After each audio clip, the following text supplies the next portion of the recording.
There is a question that American history textbooks never ask.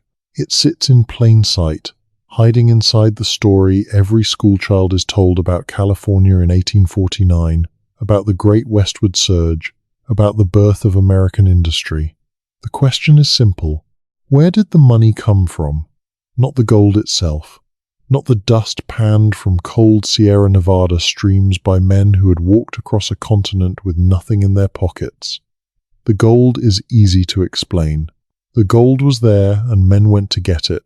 The question is about the other thing, the fortunes that did not come from the ground, the vast concentrations of wealth that appeared almost overnight in cities that did not exist 10 years before. The banking houses, the railroad empires, the merchant dynasties, the political networks that locked themselves into American life so thoroughly that their descendants still sit at the top of nearly every major institution on this continent. Those fortunes did not come from a pan in a mountain stream, and when you start to look closely at where they actually came from, the story gets very strange very fast. Because what you find when you look is not the triumphant tale of self-made men that the history books prefer. What you find instead is a pattern of families appearing in California with no documented origin story, with capital that cannot be traced to any prior source, with connections to networks in London and Amsterdam and New York that were established before the rush even began. You find the same names appearing on bank charters and railroad land grants and federal contracts all at once, as though they stepped into a structure that was already waiting for them. You find ships arriving in San Francisco Bay not carrying eager prospectors but carrying gold, minted gold, in quantities that make no sense if it was simply recovered from Sierra Nevada riverbeds by men with pans. And you find a silence in the historical record, a very deliberate, very thorough silence around the question of origins. This video is going to ask that question. We are going to follow the money backward, through the records, through the shipping manifests and the bank ledgers and the land grant files and the newspaper accounts of the time, and we are going to ask what was really happening in California between 1848 and 1870.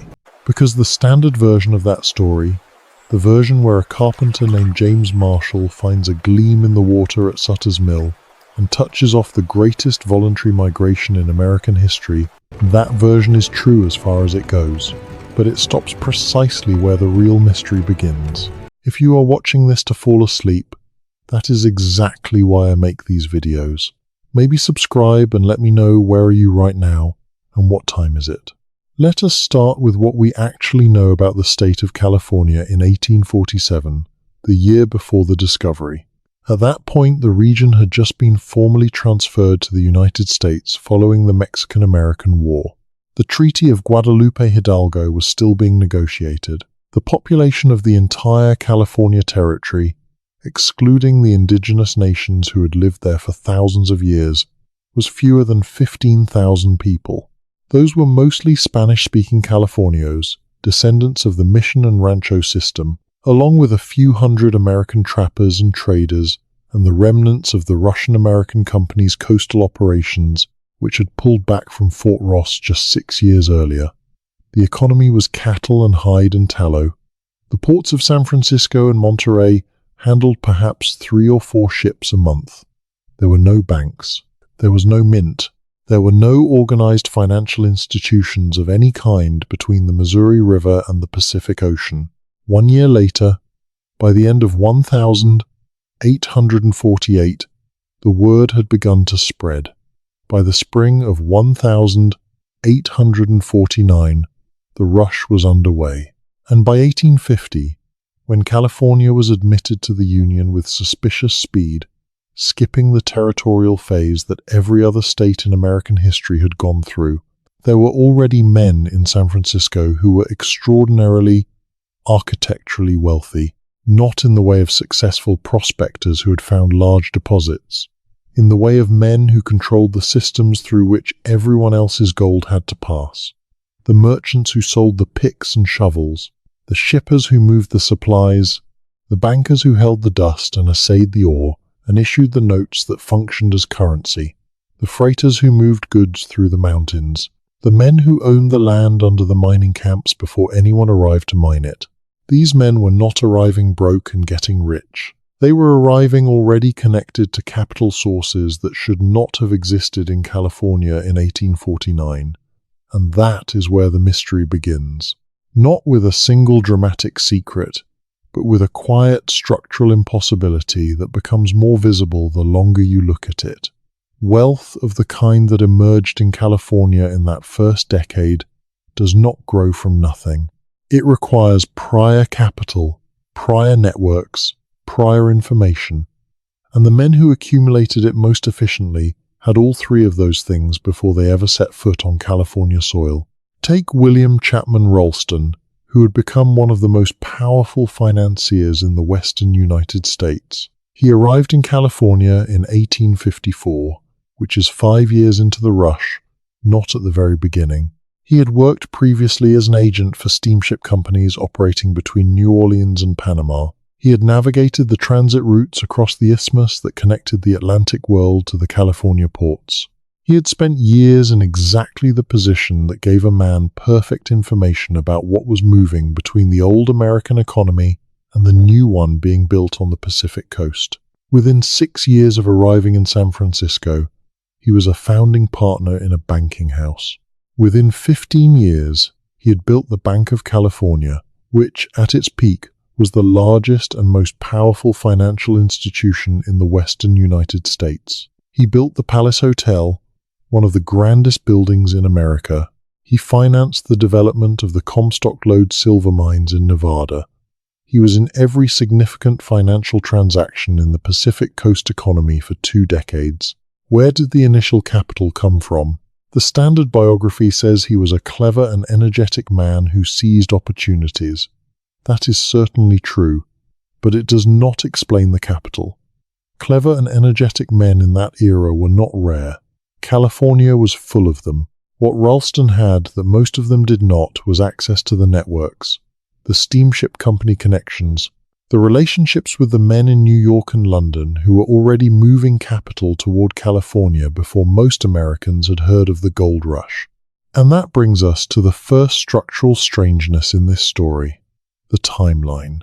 Because the gold discovery at Sutter's Mill happened in January of 1848, the news traveled east slowly, by ship and overland messenger. It did not reach Washington until August.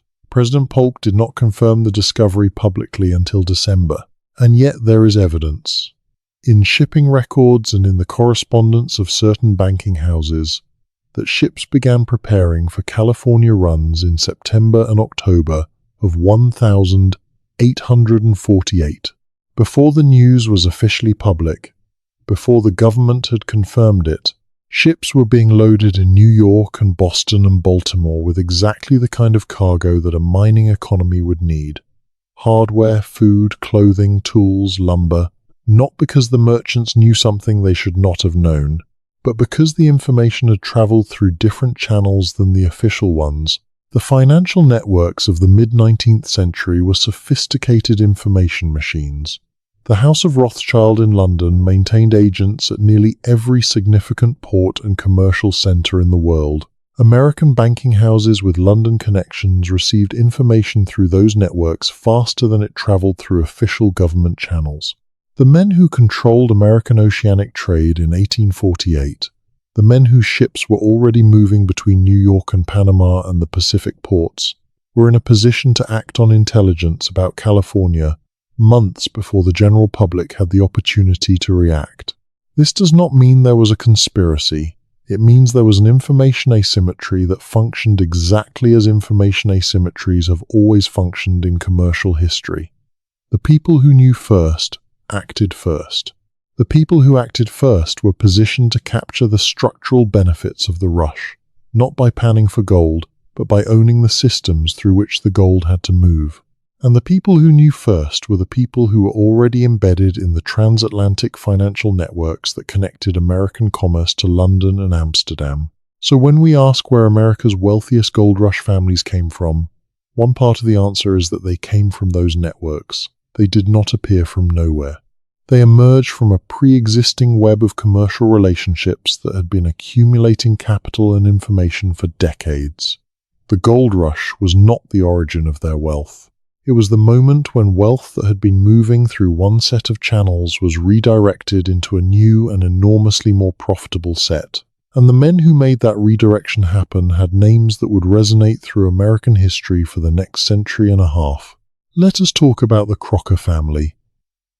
Charles Crocker arrived in California in 1850. He had been a dry goods merchant in Indiana before that, which is about as unremarkable a background as you can imagine for a man who would eventually become one of the four principals of the Central Pacific Railroad, one of the great concentrations of financial and political power in the history of American capitalism.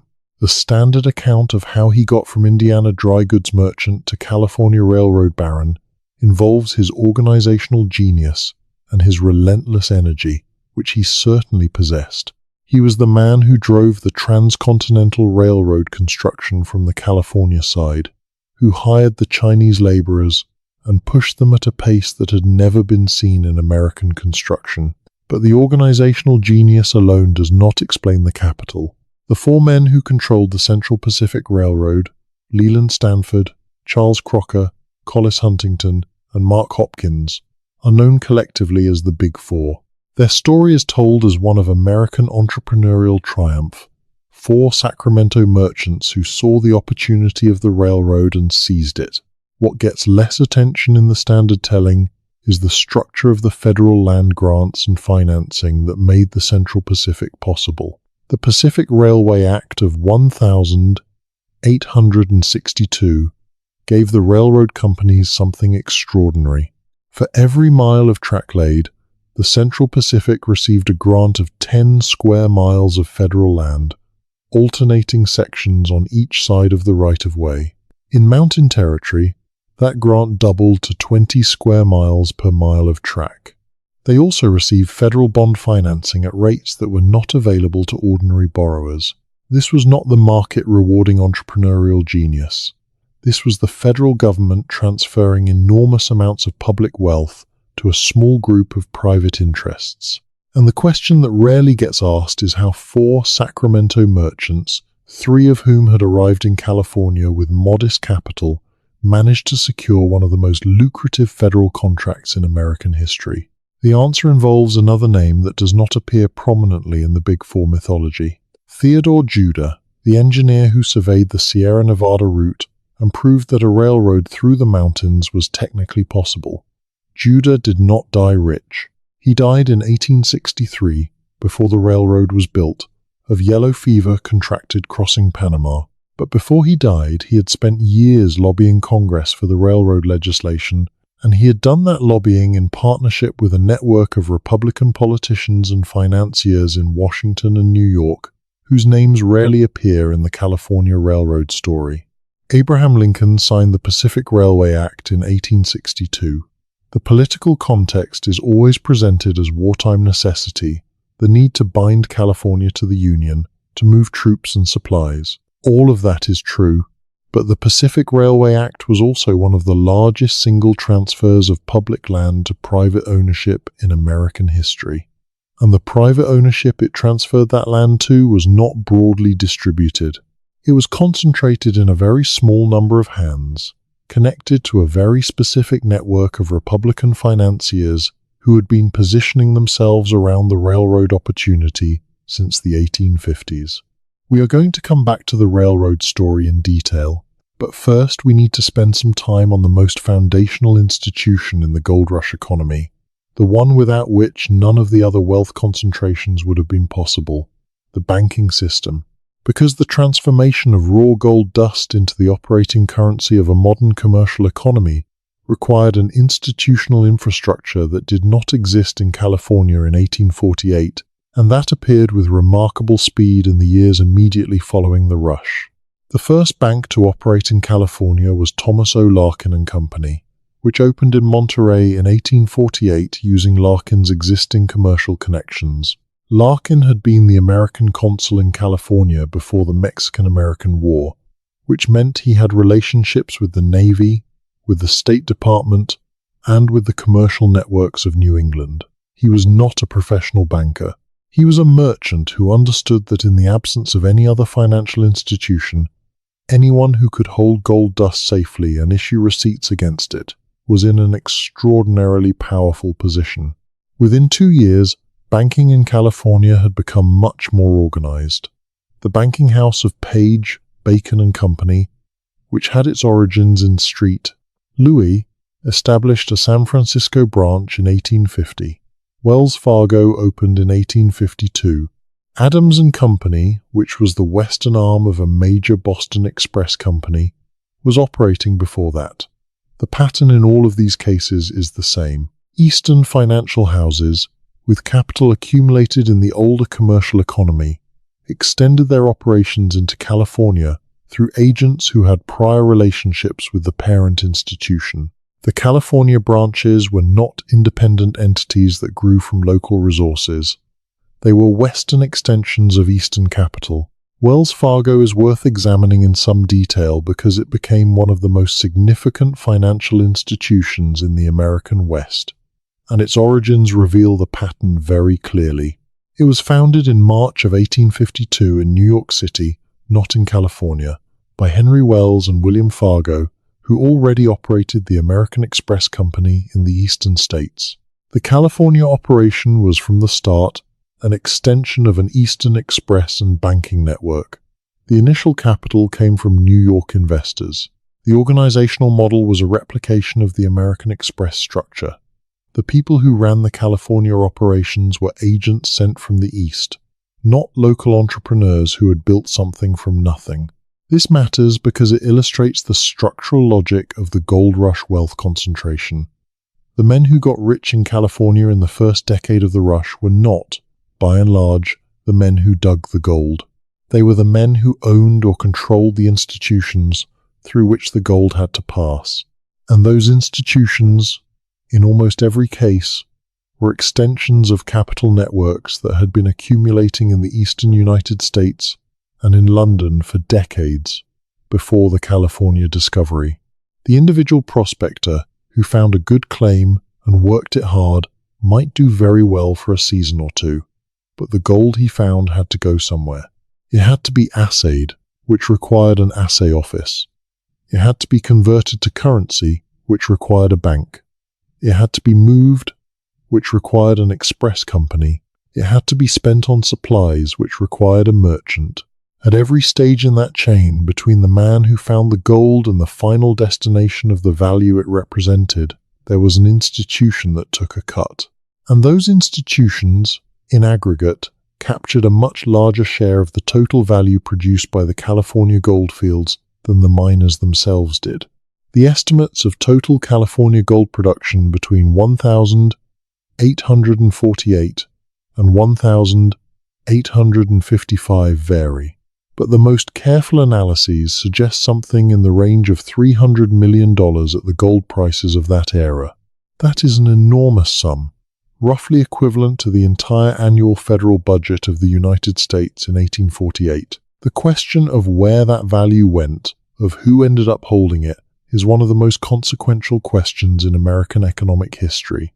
And the answer, when you follow the institutional record, is that a very large fraction of it flowed through the banking houses and merchant firms and express companies and shipping lines into the hands of a relatively small group of men with connections to the established financial networks of the Eastern Seaboard. This is not a secret.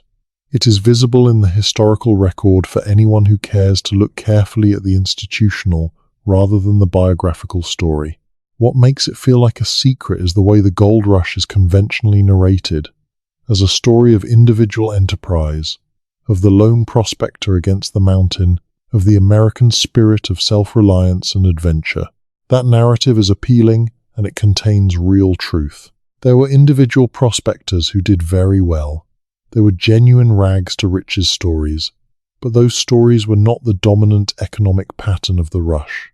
The dominant pattern was the capture of value by institutions connected to prior capital networks, and the families who owned those institutions became the wealthiest families in American history. Now, let us talk about one of the strangest elements of the California story. one that the standard accounts almost never addressed directly: the question of what was happening in California before 1848.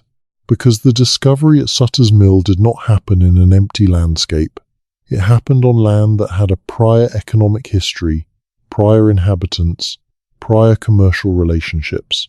An understanding that prior context is essential to understanding how the gold rush wealth concentration happened so fast. John Augustus Sutter, the man on whose land James Marshall made the discovery, had arrived in California in 1839. He was a Swiss-German immigrant who had left debts behind him in Europe and made his way across North America and the Pacific, spending time in Missouri and Oregon and the Hawaiian Islands before arriving in California. He obtained a land grant from the Mexican governor and built an agricultural and commercial empire in the Sacramento Valley that he called New Helvetia. By 1847, Sutter's Fort was the center of an operation that employed perhaps 600 people, both indigenous workers and the growing stream of American immigrants coming over the Sierra Nevada on the emigrant trails. He had cattle and orchards and a distillery and a tannery and a grist mill. He was building the sawmill on the American River, where the discovery was made, because he needed lumber for construction. Sutter's relationship to the indigenous people of the Sacramento Valley is a subject that deserves much more attention than it typically receives. The Nisenan and Miwok and other peoples of the Central Valley had been subjected to the mission system during the Spanish and Mexican periods, a system that had been devastating to their populations and their way of life. Under Sutter, many of them worked as laborers on his rancho under conditions that range from paternalistic to coercive depending on the circumstances. Sutter exercised a kind of private authority over the Sacramento Valley that had no legal basis under either Mexican or American law, but which was effectively real because he had the weapons and the organization to enforce it. The discovery of gold on Sutter's land did not make Sutter rich. This is one of the most striking ironies in the gold rush story. Sutter tried to keep the discovery secret, knowing that if it became public, his labor force would abandon the sawmill project and his agricultural operations to go prospecting, which is exactly what happened. Within months of the discovery becoming public, thousands of men were crossing his land, consuming his cattle, destroying his crops, overwhelming his irrigation systems, and leaving his agricultural empire in ruins. Sutter died in 1880, deeply in debt, his land grants voided by American courts, applying a legal interpretation of Mexican land tenure that was convenient for the Anglo-American newcomers and catastrophic for the Californio and pre-American landowners. The dispossession of Sutter is a microcosm of a much larger process that happened throughout California in the first decade after the American acquisition. The existing landholders, the Californio rancho families who held their grants from the Mexican government, were subjected to a legal process under the California Land Act of 1851 that required them to prove their titles to a federal commission. The process was lengthy, expensive, and conducted in a language most of them did not speak. Even when they won, which many did, the legal costs often consumed the value of the land they were defending. When they lost everything, and the land that was cleared from their titles flowed rapidly into the hands of Anglo-American speculators with access to legal representation and capital. This is the process that was happening simultaneously with the gold rush, and that has been substantially invisible in the conventional telling. The gold rush is narrated as a story about what people came to California to get. The dispossession is the story about what was already there and who had it taken from them. And the same families that were accumulating financial power through the banking and merchant and express company operations were also accumulating land through this legal dispossession process. The combination of financial and land wealth was what produced the really durable concentrations of power, the ones that survived the individual gold rushes and silver strikes and railroad booms and persisted as structural features of California and American economic life. Henry Miller is a name that Americans of the 21st century do not know, but in the second half of the 19th century he was the largest private landowner in the United States. controlling approximately 1.25 million acres in California, Nevada, and Oregon. He was a German immigrant, born Heinrich Kreiser, who arrived in San Francisco in 1850 and started as a butcher. By the time of his death in 1916, he had built a cattle and land empire that beggars description. His partnership with Charles Lux, another German immigrant butcher, created a firm that at its peak controlled land stretching 300 miles down the San Joaquin Valley. They accomplished this through a combination of purchase, manipulation of water rights, and shrewd exploitation of the legal uncertainties around the Mexican land grants. Miller and Lux is an extreme example, but the pattern it represents was common. The gold rush created conditions in which land could be acquired very cheaply and very quickly by men who had capital and legal sophistication and connections to the political networks that controlled the land disposition process. Those conditions lasted for about 2 decades, from the American acquisition in 1848 until the consolidation of the major ranches and agricultural operations in the late 1860s. During that window, enormous concentrations of land and associated water rights were assembled by a relatively small number of individuals and families. Those concentrations then became self-perpetuating. The landowner received income from tenant farmers and ranch operations that could be reinvested in more land or in financial instruments, and the cycle continued. This is the pattern that generates dynasties rather than individual fortunes. A man who makes money in the goldfields might spend it. A man who builds an institution, whether a bank or a merchant firm or a land empire, creates something that can outlast him and can compound over generations. The gold rush families that are still wealthy today are overwhelmingly the families that built institutions, not the ones that found gold. And the institutions they built were made possible by prior capital, prior connections, and prior information that gave them structural advantages in the chaotic and extraordinarily high-velocity economy of Gold Rush California. Now we need to go further back, because the prior capital and the prior connections did not appear from nowhere either. They had their own origins, and those origins are even less visible in the standard historical account. The financial houses that extended themselves into California in the late 1840s and 1850s had themselves accumulated their capital in earlier phases of American commercial history, and those earlier phases were not as clean as the conventional narrative would suggest. The cotton economy of the American South was the engine of American commercial expansion in the first half of the 19th century. This is a fact that is now better understood than it was a generation ago, thanks to a body of scholarship that has traced the financial connections between the slave-produced cotton of the Mississippi Valley and the banking houses of New York, Philadelphia, and Boston that financed the planters, insured the cargo, and handled the transatlantic sales. The wealth that accumulated in those banking houses was not produced by the bankers. It was produced by enslaved people working cotton fields, and a significant portion of that wealth was what capitalized the eastern commercial houses that subsequently extended themselves into the California market. This is not a claim that requires special pleading or alternative history. It is documented in the records of the major banking houses of the period. The House of Brown Brothers, which became one of the most significant Anglo-American merchant banks of the 19th century, made much of its early fortune in the cotton trade. Brown Brothers had an office in New Orleans, where they financed cotton planters, and an office in Liverpool, where they sold the cotton to British mills.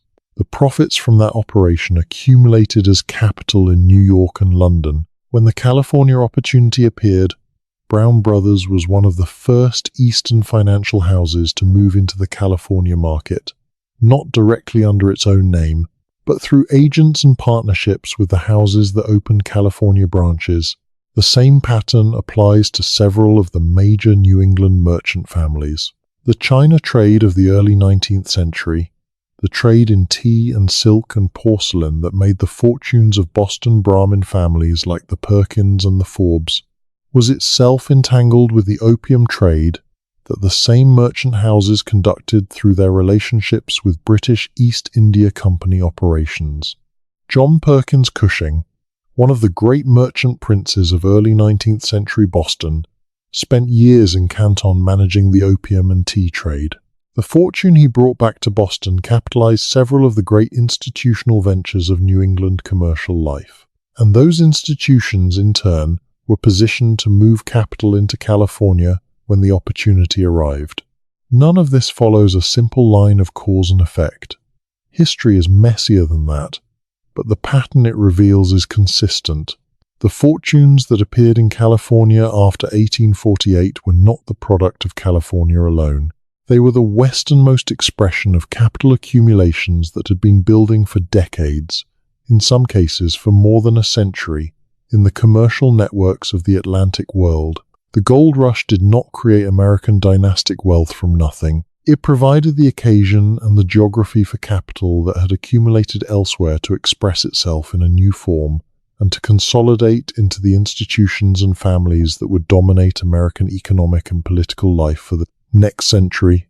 Let us turn now to one of the most specific and most puzzling pieces of this story: the question of the banking system that appeared in California with such remarkable speed and sophistication. Because the monetary history of the gold rush period contains anomalies that have never been satisfactorily explained in the conventional account. By 1853, California had a federal branch mint in San Francisco, which was producing gold coins at a rate that should have been impossible given the documented gold recovery from the mining camps. The U.S. Mint's own records for the San Francisco facility in its early years show production levels that exceed the estimates of gold extracted from the California fields by a margin that has puzzled economic historians ever since. The standard explanation is that the estimates of field extraction are conservative. But some researchers have argued that the mint production data suggests the presence of gold in the California monetary system that did not originate in California placer mining. Where might it have come from? One answer that has been proposed but never fully investigated is that it came from the Sonora region of Mexico and from the gold fields of Chile and Peru, which were themselves productive in the period and which were connected to California by existing Spanish-language trading networks. The California Rush created a Pacific commercial hub that drew gold from across the entire Pacific Rim, and the San Francisco Mint was the institutional mechanism that converted that regional gold into American currency. If this is correct, and there is enough circumstantial evidence to take it seriously, then the California Gold Rush was not simply about California gold. It was about the creation of an American monetary and commercial system capable of capturing and processing the gold wealth of the entire Pacific Basin. And the men who built that system, the bankers and merchants and shippers and mint officials, were not just responding to a local discovery. They were building an imperial infrastructure. This interpretation fits with something else that is strange about the gold rush story: the speed at which California was incorporated into the American political system. The normal process for organizing a territory and admitting it as a state took years, sometimes decades. Texas had been an independent republic. Oregon went through a territorial phase. New Mexico was a territory for over 60 years before statehood. California went from military occupation to statehood in less than 2 years, and it did so without going through the territorial phase at all. The California Constitutional Convention was held in September of 1849. The state constitution was ratified in November, and California was admitted to the Union in September of 1850. This was astonishing speed, and it was not driven simply by the size of the incoming population. It was driven by the need to have a stable legal and financial framework in place before the value flowing through the California economy became any more difficult to capture and control. The establishment of clear property rights, of an enforceable legal system, of a banking regulatory framework, all happened with the same unusual speed. And the men who shaped those early legal and financial institutions were the same men who were accumulating the dominant positions in the banking and merchant and transportation sectors. The law was not a neutral framework within which the economy operated. It was a tool shaped by the interests of the capital holders to protect and perpetuate their advantages. Lawyers and judges arrived in California in 1849 and 1850, with prior connections to the established legal and commercial families of the eastern states. The early California judiciary included men with backgrounds in the Whig and then Republican political networks of New York and New England. These were not neutral technicians, applying abstract legal principles. They were men embedded in the same commercial and political networks as the bankers and merchants, whose interests the legal decisions would primarily serve. The California Supreme Court decisions of the 1850s and 1860s, particularly those relating to water rights and mining claims and Mexican land grants, consistently favored Anglo-American commercial interests over the prior rights of indigenous peoples, Mexican Californios, and Chinese miners. The dispossession of the Chinese mining community in California is a story that deserves its own extended treatment. Chinese miners arrived in California beginning in 1848, initially welcomed because they were willing to rework the tailings that white miners had abandoned, and because their labor was needed in the initial chaotic period. As the easy placer deposits were exhausted and competition for the remaining productive claims intensified, the political and legal climate shifted. The foreign miners' tax of $1,850 imposed a monthly fee on any miner who was not an American citizen. Since Chinese miners were legally barred from naturalization, the tax was effectively permanent for them. It was assessed and collected in ways that functioned as a systematic extraction of wealth from the Chinese mining community by the California government. The revenue from the foreign miners' tax, at its peak, represented a significant fraction of California's state budget. When even the taxed existence in the mining camps became legally untenable through a series of increasingly restrictive ordinances and eventually through mob violence, Chinese miners moved into other sectors of the California economy, particularly railroad construction and agricultural labor, and in those sectors, they continued to generate wealth that was captured by the institutional structures built by and for the Anglo-American capital holders. The Chinese contribution to the construction of the Transcontinental Railroad is now more widely acknowledged than it once was, but the wealth that their labor produced flowed overwhelmingly not to them but to the Big Four and the financial networks behind them. We are building a picture here, and it is a more complicated and more troubling picture than the standard gold rush narrative. The standard narrative is a story of individual enterprise and national destiny, of brave men who crossed a continent and built an economy. That story is real, as far as it goes, but underneath it, and alongside it, was a different story, a story about the systematic capture of value by institutional networks with prior capital and prior connections, about the legal dispossession of indigenous peoples and Mexican Californios and Chinese miners, about the extension of Atlantic commercial networks into a Pacific context, and the families that emerged from that process as the dominant economic powers of the American West were not self-made men who started with nothing.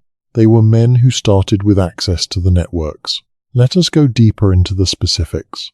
Let us follow a particular thread of the story that has not received the attention it deserves: the role of the steamship companies in the gold rush economy and their relationship to the banking and financial networks that dominated California commercial life. The Panama route was the most reliable connection between the eastern United States and California in the first decade of the rush. The overland trails were viable but slow and dangerous. The Cape Horn Sea route was safe but took 5 to 8 months. The Panama route, crossing the isthmus by foot or mule to connect the Atlantic and Pacific steamship services, cut the journey to about 6 weeks. It was the route used by most of the capital and most of the institutional actors who were building the California commercial infrastructure. The steamship companies that operated on the Panama route were not small enterprises. They required enormous capital investment, both for the ships themselves and for the coal depots and resupply facilities along the route. The Pacific Mail Steamship Company, which held the government mail contract for the Pacific side of the Panama route, was financed by New York capital and had connections to the major commercial banking houses of the city. It was not an accidental enterprise. It was a deliberate institutional investment in the California opportunity, made before the full scale of the rush was apparent to the general public. The man who did most to organize the Pacific Mail Steamship Company's California operations was William Henry Aspinwall, a New York merchant from one of the great old commercial families of the city. Aspinwall had made his money in the China trade and the general Atlantic carrying trade. He recognized the California opportunity before most of his contemporaries and moved with unusual speed to position himself in the Pacific transport business. He also built the Panama Railroad, the first transcontinental railroad in the Americas, which crossed the isthmus and connected his Atlantic and Pacific steamship operations. By controlling both sides of the Panama crossing, Aspinwall had a structural position in the California supply chain that was nearly unassailable. Aspinwall's operation is important for several reasons. First, it illustrates again how prior capital and prior commercial connections enabled the capture of structural positions in the gold rush economy. Aspinwall did not go to California. He built the infrastructure through which California connected to the rest of the world, and he built it with capital accumulated in prior commercial operations. Second, his operation was not simply a commercial venture. It was intimately connected to the federal government through the mail contract, which provided a guaranteed revenue stream and a political relationship with the postal and naval authorities that gave his company political protection as well as commercial advantage. Third, his network of commercial relationships extended into the California banking and merchant community in ways that connected the Pacific transport infrastructure to the institutional structures being built in San Francisco. The mail contract that Aspinwall held for the Pacific Mail Steamship Company was awarded by the federal government through a process that was politically connected rather than transparently competitive. This was standard practice in the mid-19th century. Federal transportation contracts were instruments of political economy, tools through which the government directed capital toward infrastructure development in ways that simultaneously rewarded politically connected investors. The politicians who voted the mail contract did not all have direct financial interests in the Pacific Mail Steamship Company, but they moved in the same social and commercial networks as the men who did. The distinction between political influence and commercial interest was much less clear in 1850 than contemporary public discourse would like to believe. This brings us to one of the central mechanisms through which gold rush wealth concentration was achieved and maintained: the relationship between political power and commercial interest. In the mid-19th century American political economy, these were not separate spheres. They were aspects of a single system in which political decisions directed enormous flows of wealth toward particular private interests, and those private interests in turn supported the political careers of the men who made those decisions. The California congressional delegation of the 1850s and 1860s was deeply embedded in the commercial networks of the state. William Gwin, one of California's first two senators, had been a Democratic Party politician in Mississippi and had significant connections to the southern plantation economy before moving to California. John Conness, who served as senator in the early 1860s, had commercial connections to the San Francisco merchant community. These men were not simply elected representatives of a broad California public. They were political agents of specific commercial networks who used their Senate positions to advance the institutional interests of those networks through federal land grants, banking regulation, tariff policy, and government contracts. The Pacific Railway Act, which we have already mentioned in connection with the Big Four, is the supreme example of this process. The act was not passed because a majority of Congress independently concluded that a transcontinental railroad was in the national interest.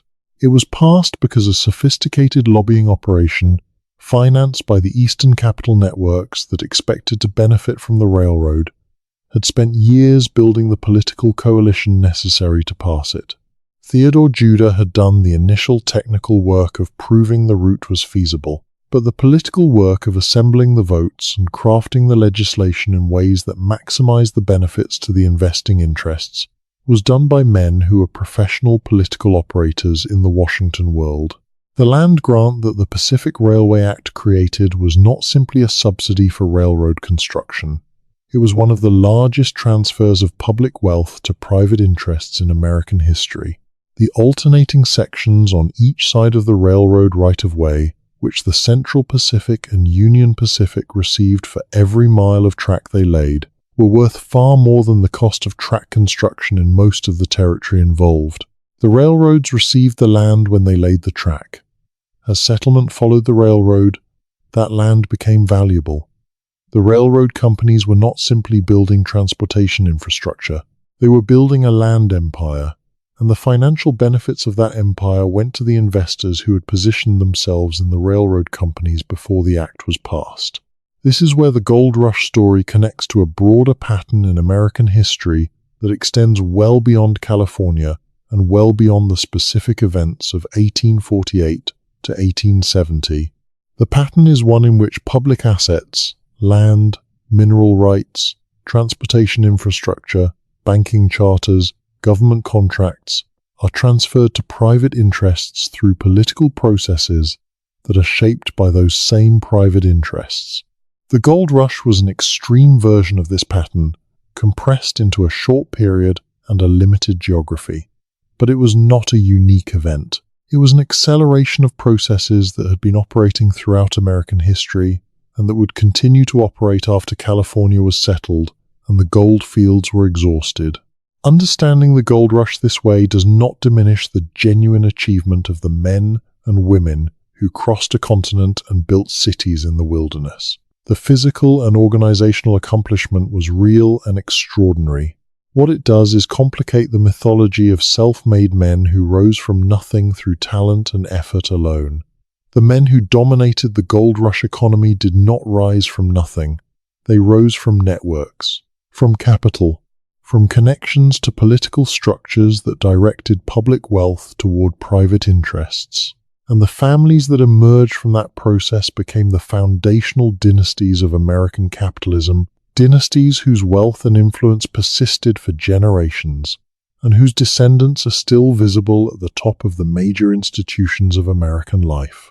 Now, let us talk about specific families, because the abstract pattern becomes much more vivid when you follow particular surnames through the historical record and watch them accumulate power across generations. Let us start with a family that is not as famous as the Stanfords or the Crockers, but that exemplifies the gold rush wealth pattern with unusual clarity. The Haas family, and more specifically their connection to a dry goods and textile business that would eventually become one of the most recognized clothing brands in the world. Levi Strauss arrived in San Francisco in 1853, 3 years after the rush began in earnest. He was a German Jewish immigrant who had been in New York working in his family's dry goods business. He came to California not to mine but to sell goods to miners, which was the rational commercial decision given the structure of the economy. The canvas pants reinforced with copper rivets that became his signature product were not immediately his invention. They were the idea of a Nevada tailor named Jacob Davis, who approached Strauss for the patent funding because Strauss had the capital and the commercial network to commercialize the innovation. The rivet patent was filed in 1873. The Levi Strauss story is often told as a perfect immigrant success narrative. The man who came with nothing and built an empire through ingenuity and hard work. This is partly true, but it obscures the network element. Strauss did not come with nothing. He came with connections to the Stern family in New York, his relatives by marriage, who were significant wholesale dry goods merchants with established lines of credit and commercial relationships with Eastern suppliers. Those relationships gave Strauss access to inventory and credit terms that were not available to a man who genuinely arrived with nothing. The commercial infrastructure he built in San Francisco was an extension of a family commercial network, not a creation from scratch. This matters not because it diminishes what Strauss accomplished, which was genuinely substantial, but because it illustrates the network principle again. The men who succeeded commercially in Gold Rush, California were overwhelmingly men who arrived with prior commercial relationships that gave them access to credit, to inventory, to establish supplier relationships that an isolated individual could not have assembled from the ground up in the volatile environment of the rush. The German Jewish merchant community deserves particular attention in this context because it represents one of the clearest examples of how a specific social network, in this case a transatlantic community of commercial families connected by religion, language, and family ties, functioned as a vehicle for commercial success in the gold rush economy. The firms that grew into the major department stores and wholesale merchandise businesses of the American West were, to a remarkable degree, founded by men from this network. The Magnins, the Loebs, the Hellmans, the Seligmans, the Sterns, the Fleischackers. These families arrived in California with connections to the German Jewish commercial communities of New York and Cincinnati, and to the European networks centered in Frankfurt and Hamburg, which were themselves the centers of the international finance trade in which Jewish merchants had been active for centuries. This is not a story about Jewish exceptionalism or any kind of racial or ethnic inherent characteristic. It is a story about the function of tight-knit social networks in commercial economies. The German Jewish merchant community had, through generations of legal exclusion from other occupations in European societies, developed extraordinarily sophisticated commercial networks based on trust, on family connections, on shared religious and social obligations. Those networks gave their members access to credit and market information that was not available to people outside the network. When those networks were extended into the California gold rush economy, they gave their members structural advantages that compounded over time into major concentrations of commercial and financial power. The Hellman family is a good example. Isaias Hellman arrived in Los Angeles in 1859, which was a decade after the gold rush began in the north and at a point when Los Angeles was still a very small agricultural town, not yet connected to the railroad network and not yet beginning its spectacular growth. He opened a dry goods store, then moved into banking, and over the course of the next 3 decades became the most powerful banker in Southern California. His Wells Fargo Nevada National Bank was a central institution of the Los Angeles financial system through the period of the city's explosive growth in the 1880s and 1890s. He had connections to the network of German Jewish banking families on the East Coast, particularly to the Seligmans in New York, that gave his California banking operations access to Eastern capital and Eastern credit relationships that local banking institutions could not match. Hellman's story is important because it illustrates the extension of the gold rush wealth pattern into the second phase of California commercial development, the agricultural and real estate boom that followed the completion of the Transcontinental Railroad. The same principles that had governed the first phase, prior capital, prior networks, structural position in the systems through which value had to flow, continued to govern the second phase. The men who were positioned in banking and transportation at the beginning of the Southern California boom captured the structural benefits of that boom in the same way that their predecessors had captured the benefits of the gold rush. Let us now turn to the question that this video's title raises most directly: the families that appeared from nowhere.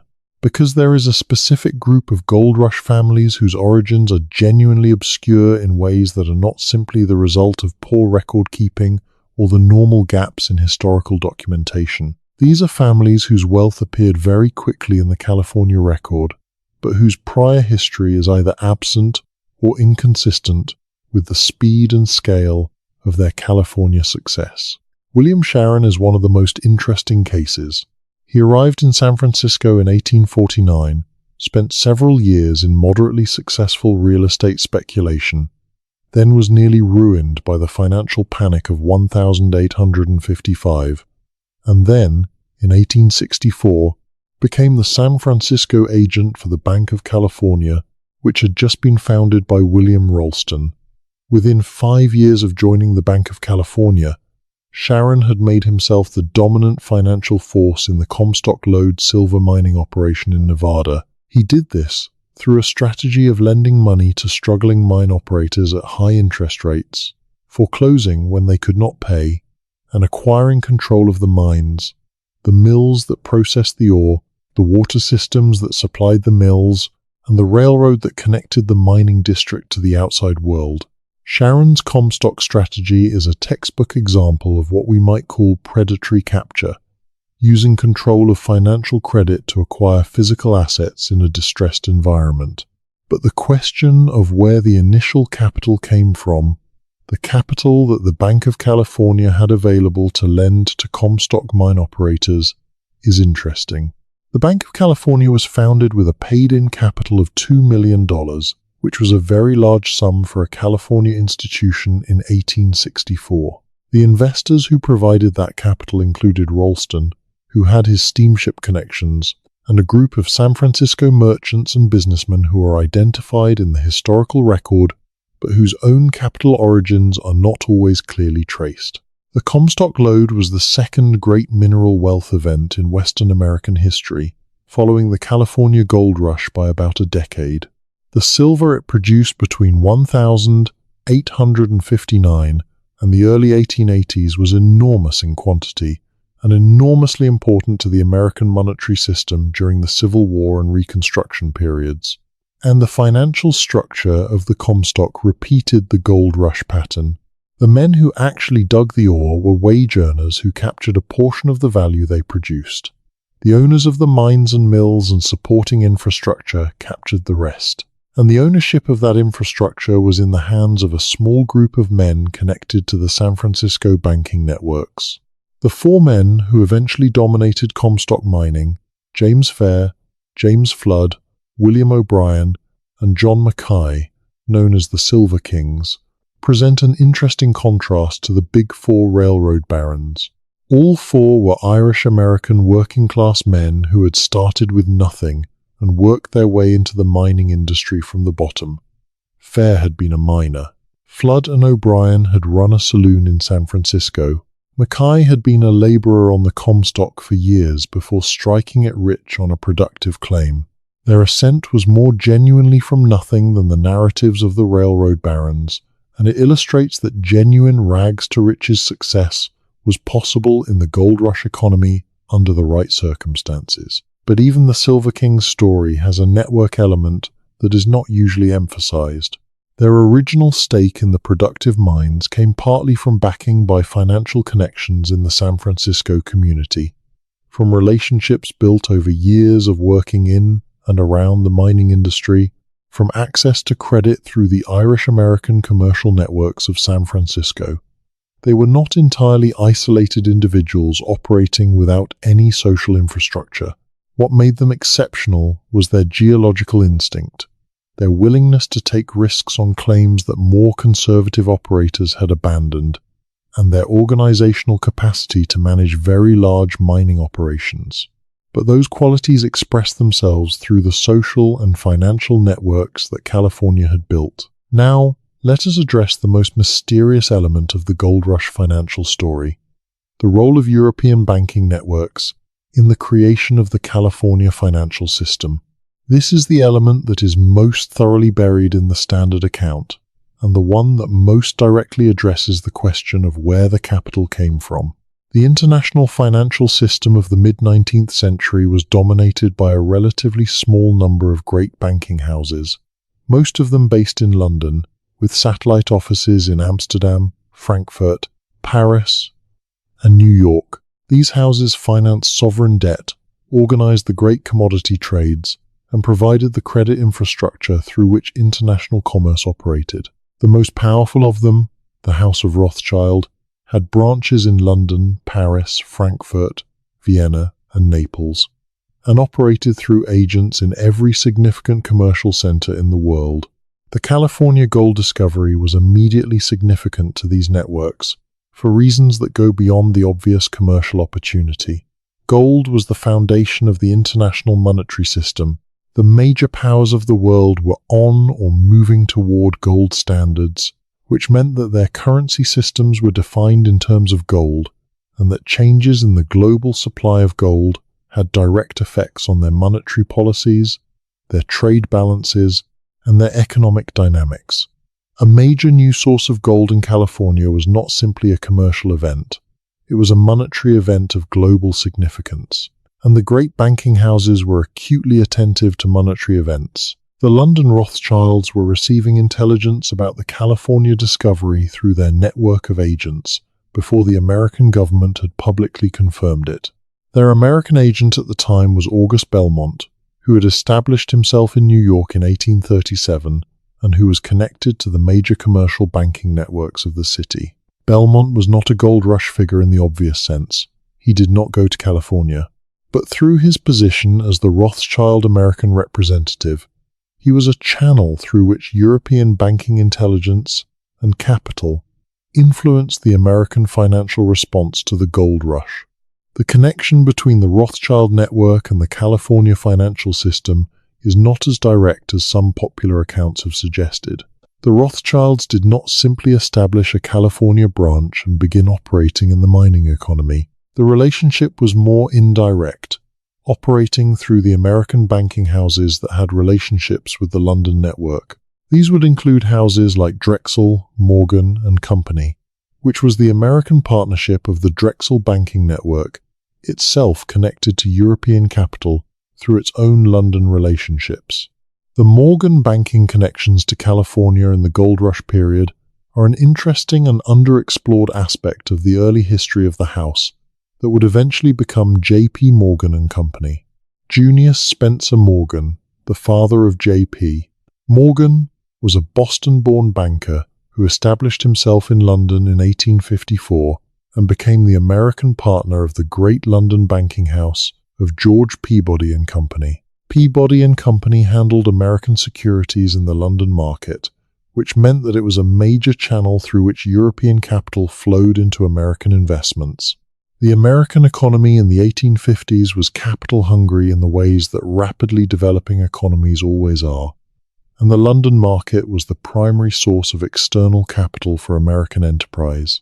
When that enterprise included California railroads and California banks and California mining operations, the London capital that financed them moved through houses like Peabody Morgan. The connection is not a smoking gun. There is no document that says the Rothschilds or the Morgans directly created the California financial dynasties. The relationship is structural rather than conspiratorial. European banking capital flowed into California through the New York-based American banking houses. Those New York houses established California branches and provided the credit infrastructure for the California commercial networks. The California commercial networks then captured the value flowing through the gold rush economy. The ultimate source of the capital that made this possible was the accumulated wealth of the Atlantic commercial system, much of it connected to the cotton trade, the slave economy, the colonial commodity trades. This structural account is more disturbing in some ways than a conspiratorial account would be, because it cannot be resolved by exposing a villain or dismantling a secret network. The system that produced the gold rush wealth concentrations was not hidden. It was the ordinary operation of the 19th century international financial system applied to an extraordinary set of circumstances. The system was unjust in many of its effects, particularly in its treatment of indigenous peoples, Mexican Californios, Chinese workers, and the general population of miners who provided the labor without capturing commensurate value. But it was not secret. It was structural. Now let us talk about what the gold rush economy built, in institutional terms, that persisted long after the individual rushes were exhausted. Because the real legacy of the gold rush is not the gold that was extracted or even the individual fortunes that were made. The real legacy is the institutional infrastructure that was created in the process, and the ways in which that infrastructure encoded the wealth and power relationships of the rush into the permanent structures of California and American economic life. The banking system is the clearest example. The banks that were established in California during the gold rush period became the foundations of the major Western financial institutions. Wells Fargo, the Bank of California, which survived various crises and eventually evolved into other institutions.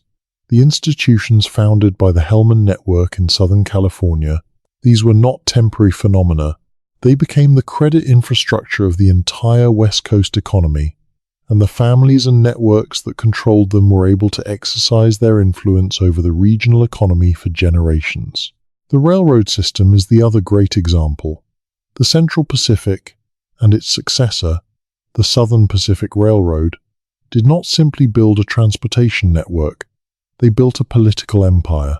The Southern Pacific controlled California politics for roughly 4 decades, from the 1870s to the early 1900s. It determined which politicians got support and which did not. It shaped the regulatory environment in which it operated. It influenced the judiciary through the appointment of judges sympathetic to its interests. It controlled the major newspapers that shaped public opinion about railroad regulation. This was not covert manipulation. It was the open exercise of economic and political power by an institution large enough to dominate the political economy of an entire state. The historian Richard White, in his essential history of the transcontinental railroads, makes a point that is worth dwelling on. The railroads were made possible by massive federal subsidies, but the federal government, which provided those subsidies, had virtually no ability to ensure that the railroads served the public interest rather than the private interests of their investors.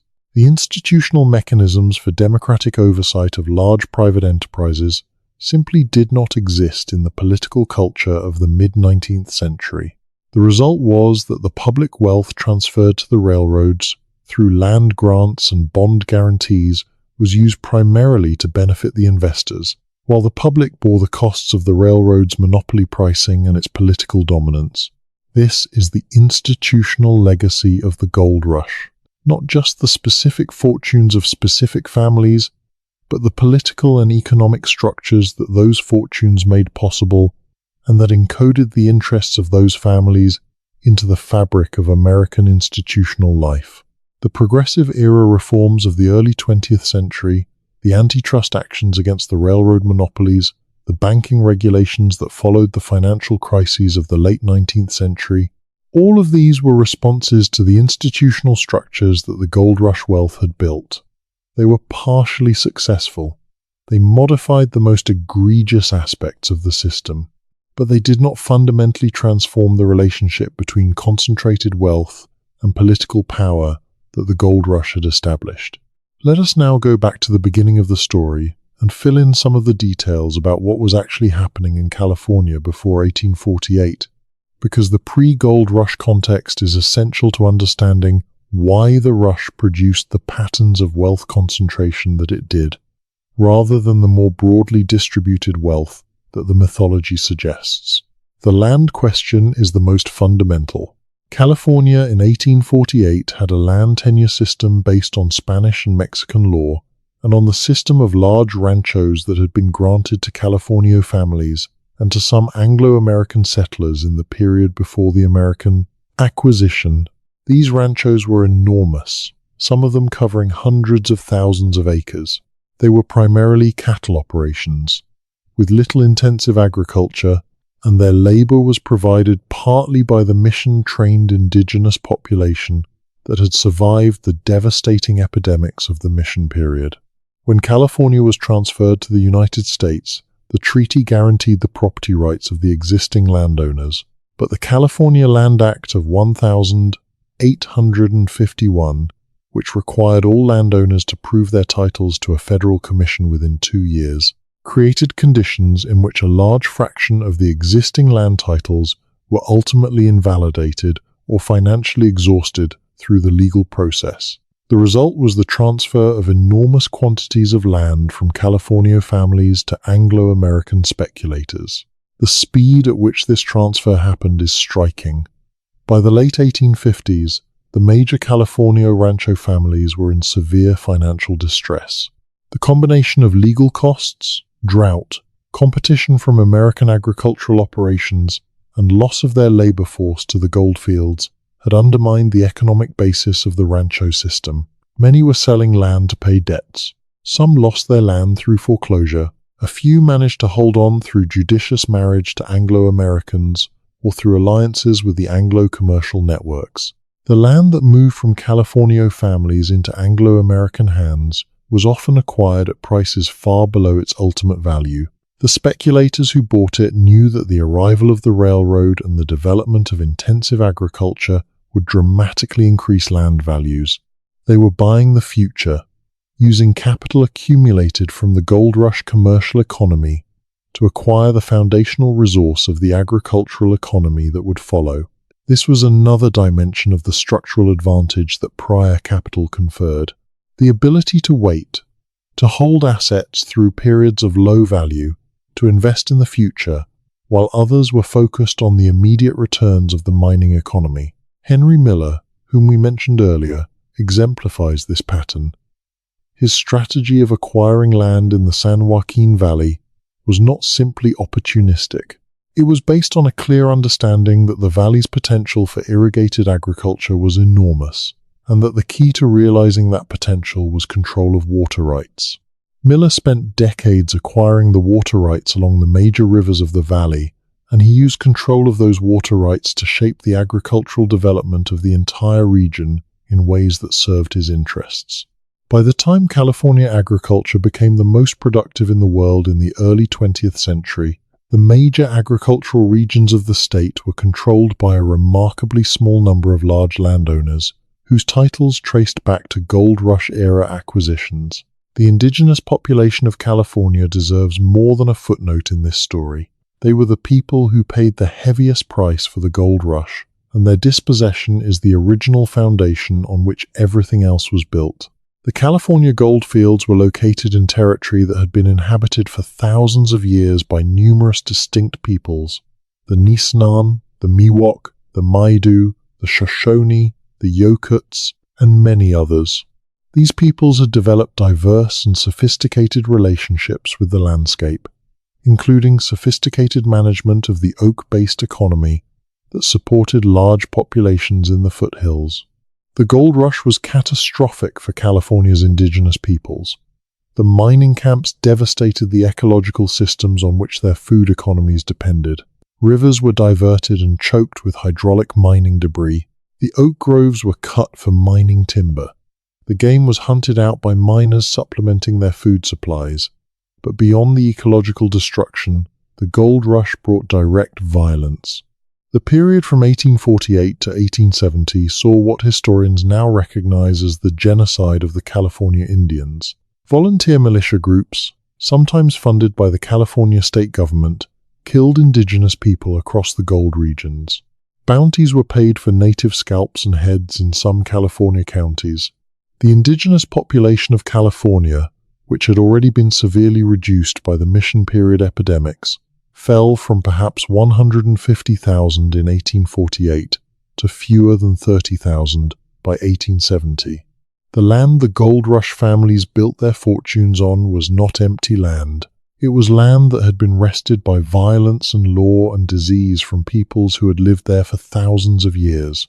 This is not a peripheral fact about the gold rush. It is the foundational condition that made the gold rush wealth concentration possible. The land was available for acquisition by speculators because it had been cleared of prior inhabitants through processes of dispossession that ranged from legal manipulation to organized killing, and the families that built dynasties on that land did so on a foundation of violence that is rarely acknowledged in the standard telling of their success. Let us now turn to a specific and fascinating thread in the gold rush story that connects the financial history to a wider context of American commercial and political development. The story of the Almaden quicksilver mine and its relationship to the gold rush economy. Mercury, known as quicksilver in the 19th century, was essential to gold and silver mining. The amalgamation process, which was the standard method for separating gold and silver from ore in the mid-19th century, required large quantities of mercury. The ore was ground and mixed with mercury, which combined with the gold or silver to form an amalgam.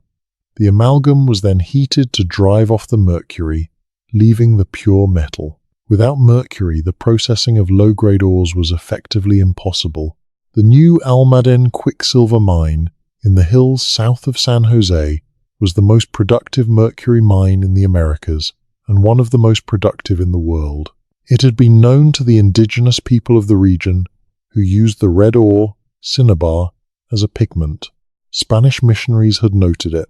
In 1845, a Mexican army officer named Andres Castillero had formally claimed the mine under Mexican mining law. By the time of the American acquisition, the mine was under the control of a British merchant company with connections to the Pacific trade networks. The legal history of the New Almaden mine is one of the most tangled in California history, involving competing claims from the original Mexican claimants, British commercial interests, American speculative interests, and eventually the federal government. What is significant for our purposes is that whoever controlled the New Almaden mine controlled the supply of a resource that was essential to the entire California and Nevada mining economy.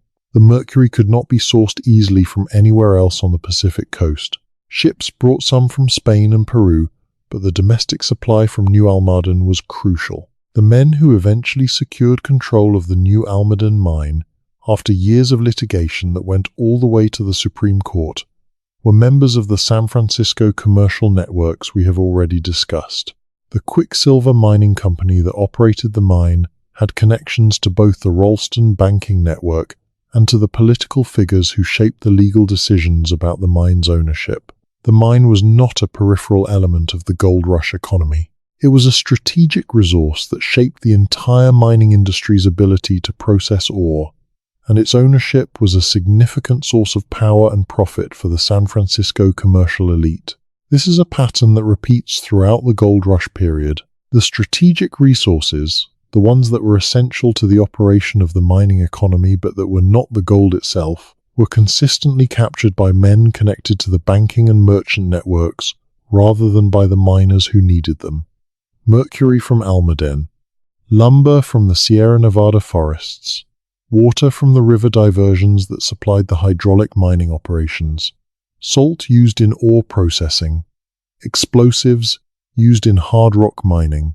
In every case, the commodity that was essential to the mining economy was controlled by men who had prior capital and prior connections, and who used those advantages to secure monopoly or near-monopoly positions in the supply chain. The hydraulic mining story is particularly interesting because it illustrates both the scale of the enterprise and the way in which external costs were imposed on others while profits were captured privately. Hydraulic mining, which used high-pressure water jets to wash entire hillsides into sluice boxes that recovered the gold, was vastly more productive per man-hour than placer mining, but required enormous capital investment in water rights, ditches, pipes, and pressure nozzles. The capital intensity of hydraulic mining meant that it was dominated by organized companies rather than individual prospectors, and those companies were owned by men with capital, who captured the profits while the environmental costs, the filling of rivers with sediment, the destruction of farmland in the Sacramento Valley, the flooding of towns, were borne by others. When farmers in the Sacramento Valley organized to stop hydraulic mining, their suit eventually reached the federal courts, and in 1884 Judge Lorenzo Sawyer issued the Sawyer decision, which effectively ended large-scale hydraulic mining in California.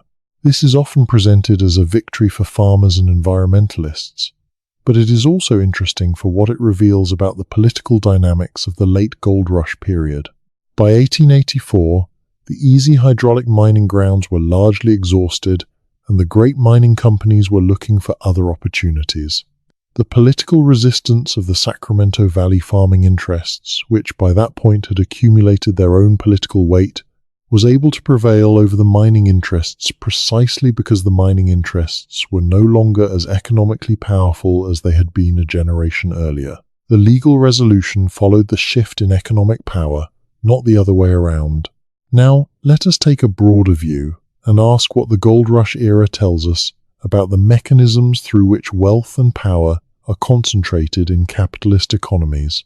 Because the California case is not unique, it is an unusually clear and unusually well-documented example of a pattern that appears wherever a new resource or a new commercial opportunity creates conditions of rapid wealth generation. The economic historians call these situations resource booms, and they have studied them extensively in contexts ranging from the California gold rush to the Texas oil boom of the early 20th century, to the technology boom of the late 20th century in the very same California. The pattern is remarkably consistent. A new resource or technology creates conditions of rapid value creation. Early movers gain access to the most productive opportunities. As the boom proceeds, the distribution of gains becomes increasingly unequal. Those with prior capital and prior networks are able to acquire structural positions in supply chains, in financial systems, in regulatory relationships that allow them to capture a disproportionate share of the total value created. By the time the boom is over, a small number of individuals or families have captured the majority of the created wealth, while the mass of participants who provided the labor or took the risks have captured much less. The gold rush conforms to this pattern with unusual precision.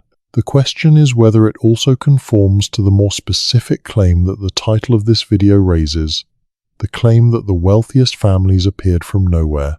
In the sense that they appeared without a prior California history, this is obviously true. Almost everyone in California in 1849 was from somewhere else. What is unusual about the families at the very top of the gold rush wealth hierarchy is not that they came from outside California, but that their prior origins, the sources of their initial capital and their initial connections, are systematically underexplored in the standard historical account.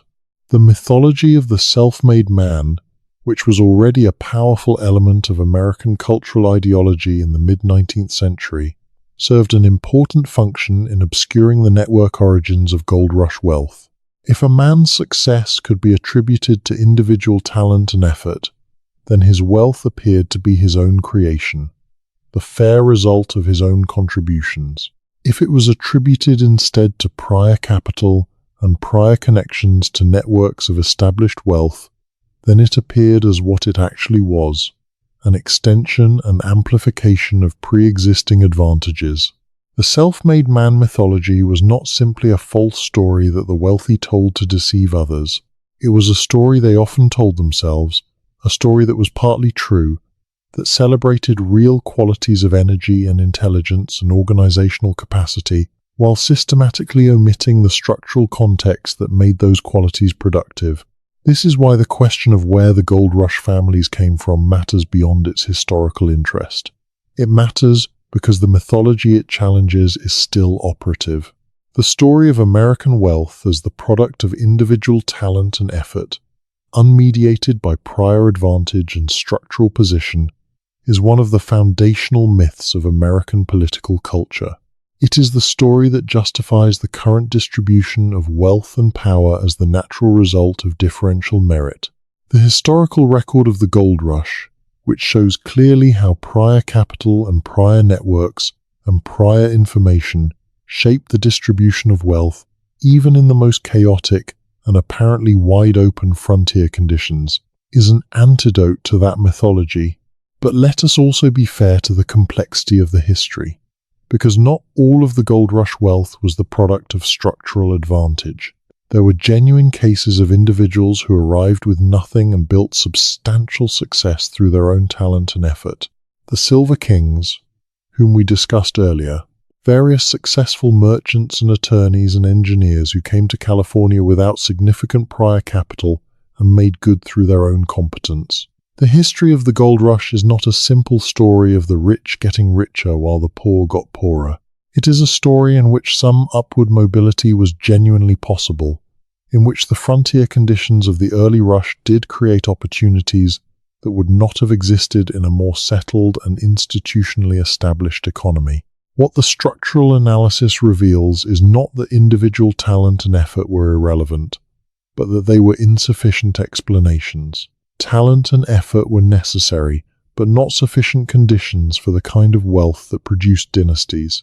For dynasty-building wealth, you needed the structural positions in the systems through which value flowed, and those positions were accessible primarily to people with prior capital and prior connections.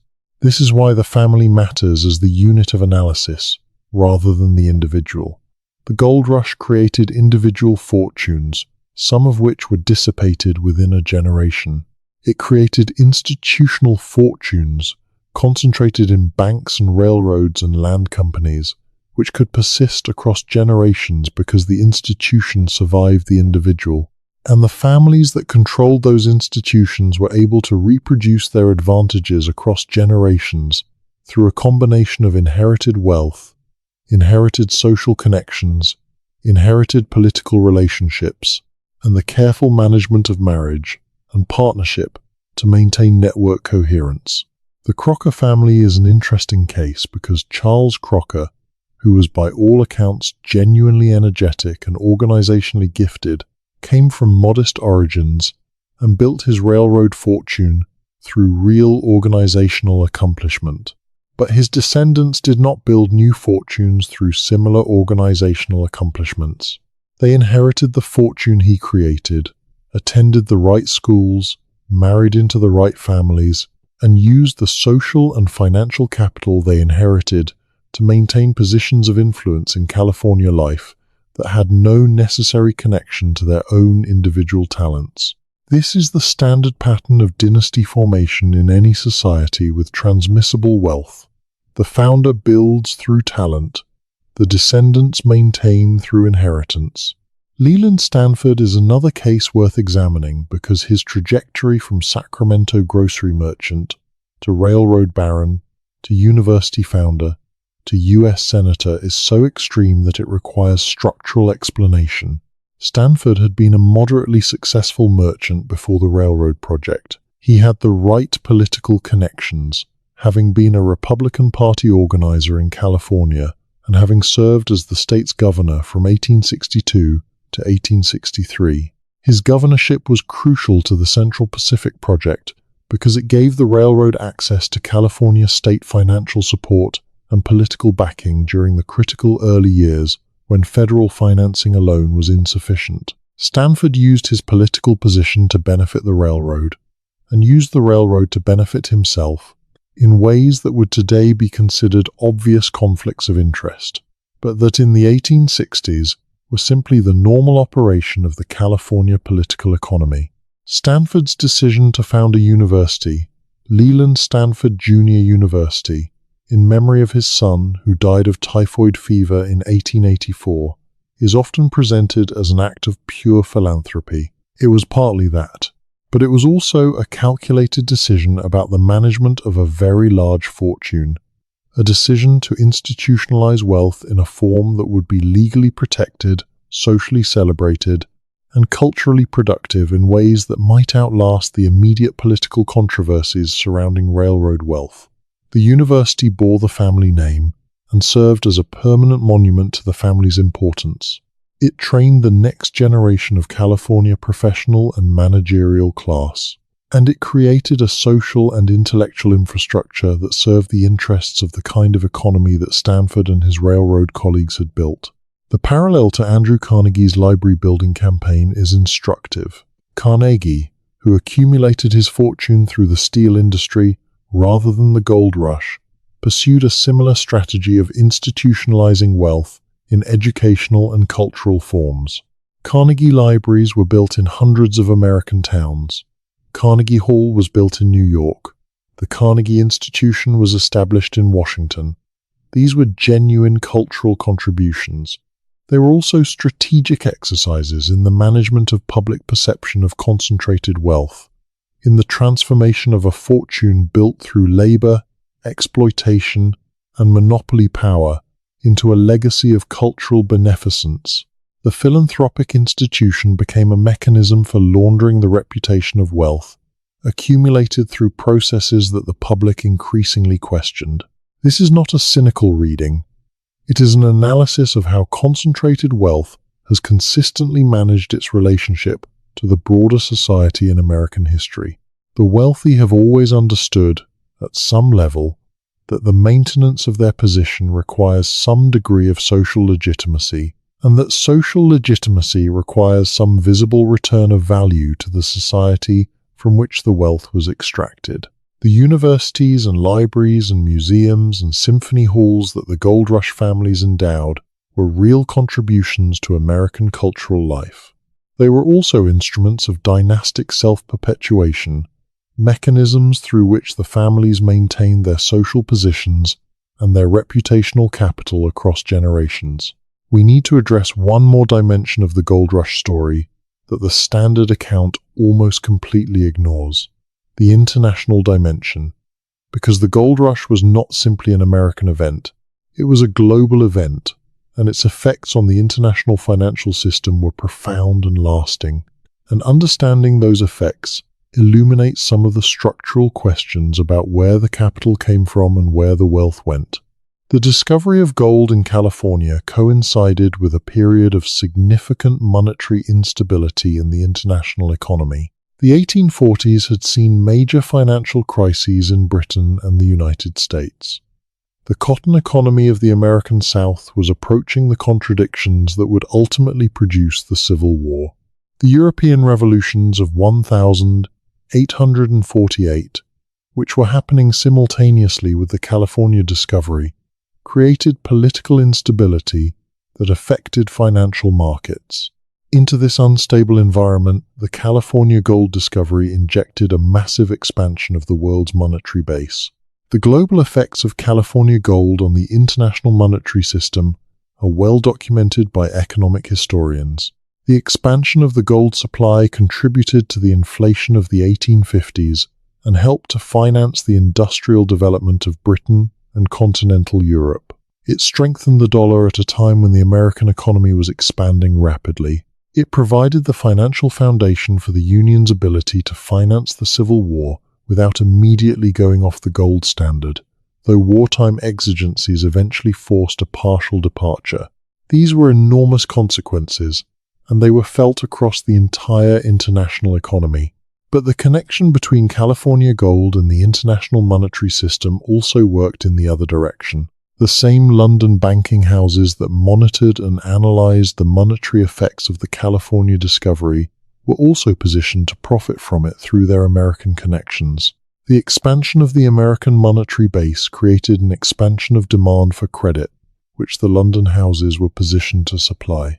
The development of California commercial infrastructure, the banks and railroads and agricultural systems, required external capital, which the London houses could provide through their American agents. The flow of California gold eastward through the financial system created the conditions for a return flow of London capital westward through the investment markets. This circular flow, California gold funding American commercial expansion attracting London investment facilitating further American development, was one of the great engines of mid-19th century economic growth. And the families and institutions that sat at the nodes of this circular flow, the American banking houses with London connections, the California commercial networks with New York connections, were positioned to capture a disproportionate share of the value flowing through the system. The House of Morgan, to return to that family again, exemplifies this structural position. The elder Morgan in London was managing the flow of American securities into the London investment market during the very period when California railroads and California banks were being built with capital from those securities. The younger Morgan in New York was building the American financial infrastructure that channeled that capital into American investments. The Morgan network was not the only operator in this space, but it was one of the most strategically positioned, and the wealth it accumulated through this structural position became one of the great concentrations of American financial power. The connection of the Morgan network to California may be less direct than its connections to the railroad and steel industries of the eastern United States, but it was real. The California railroads issued bonds that were sold in the London market through houses with Morgan connections. The California banks maintained correspondent relationships with New York banks that were part of the Morgan network.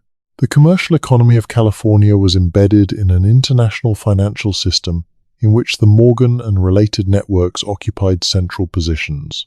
None of this constitutes a conspiracy in the dramatic sense. These were the normal operations of a sophisticated international financial system, conducted by professional bankers who were doing what professional bankers do, finding and managing flows of capital in ways that generated returns for their clients and themselves. The system was not designed to concentrate wealth in the hands of a few families. It was designed to allocate capital efficiently. but its effect, in the context of the gold rush and the American expansion of the mid-19th century, was to concentrate wealth with remarkable efficiency in the hands of the families that controlled the key institutional nodes. That concentration of wealth, once achieved, was remarkably self-sustaining. The families that had accumulated financial capital through the gold rush era were positioned to invest that capital in the next wave of American economic development. The railroads built with gold rush era capital became the infrastructure for the agricultural and industrial economy of the late 19th century. The banks built in the gold rush era became the credit infrastructure for the early 20th century economy. The political relationships built through the railroad and banking networks shaped the regulatory environment of American capitalism through the progressive era and beyond. When we look at the names at the top of the American wealth hierarchy in the early 20th century, we find that a significant fraction of them trace back, directly or through one or two steps, to the gold rush era institutional networks. This is not a coincidence.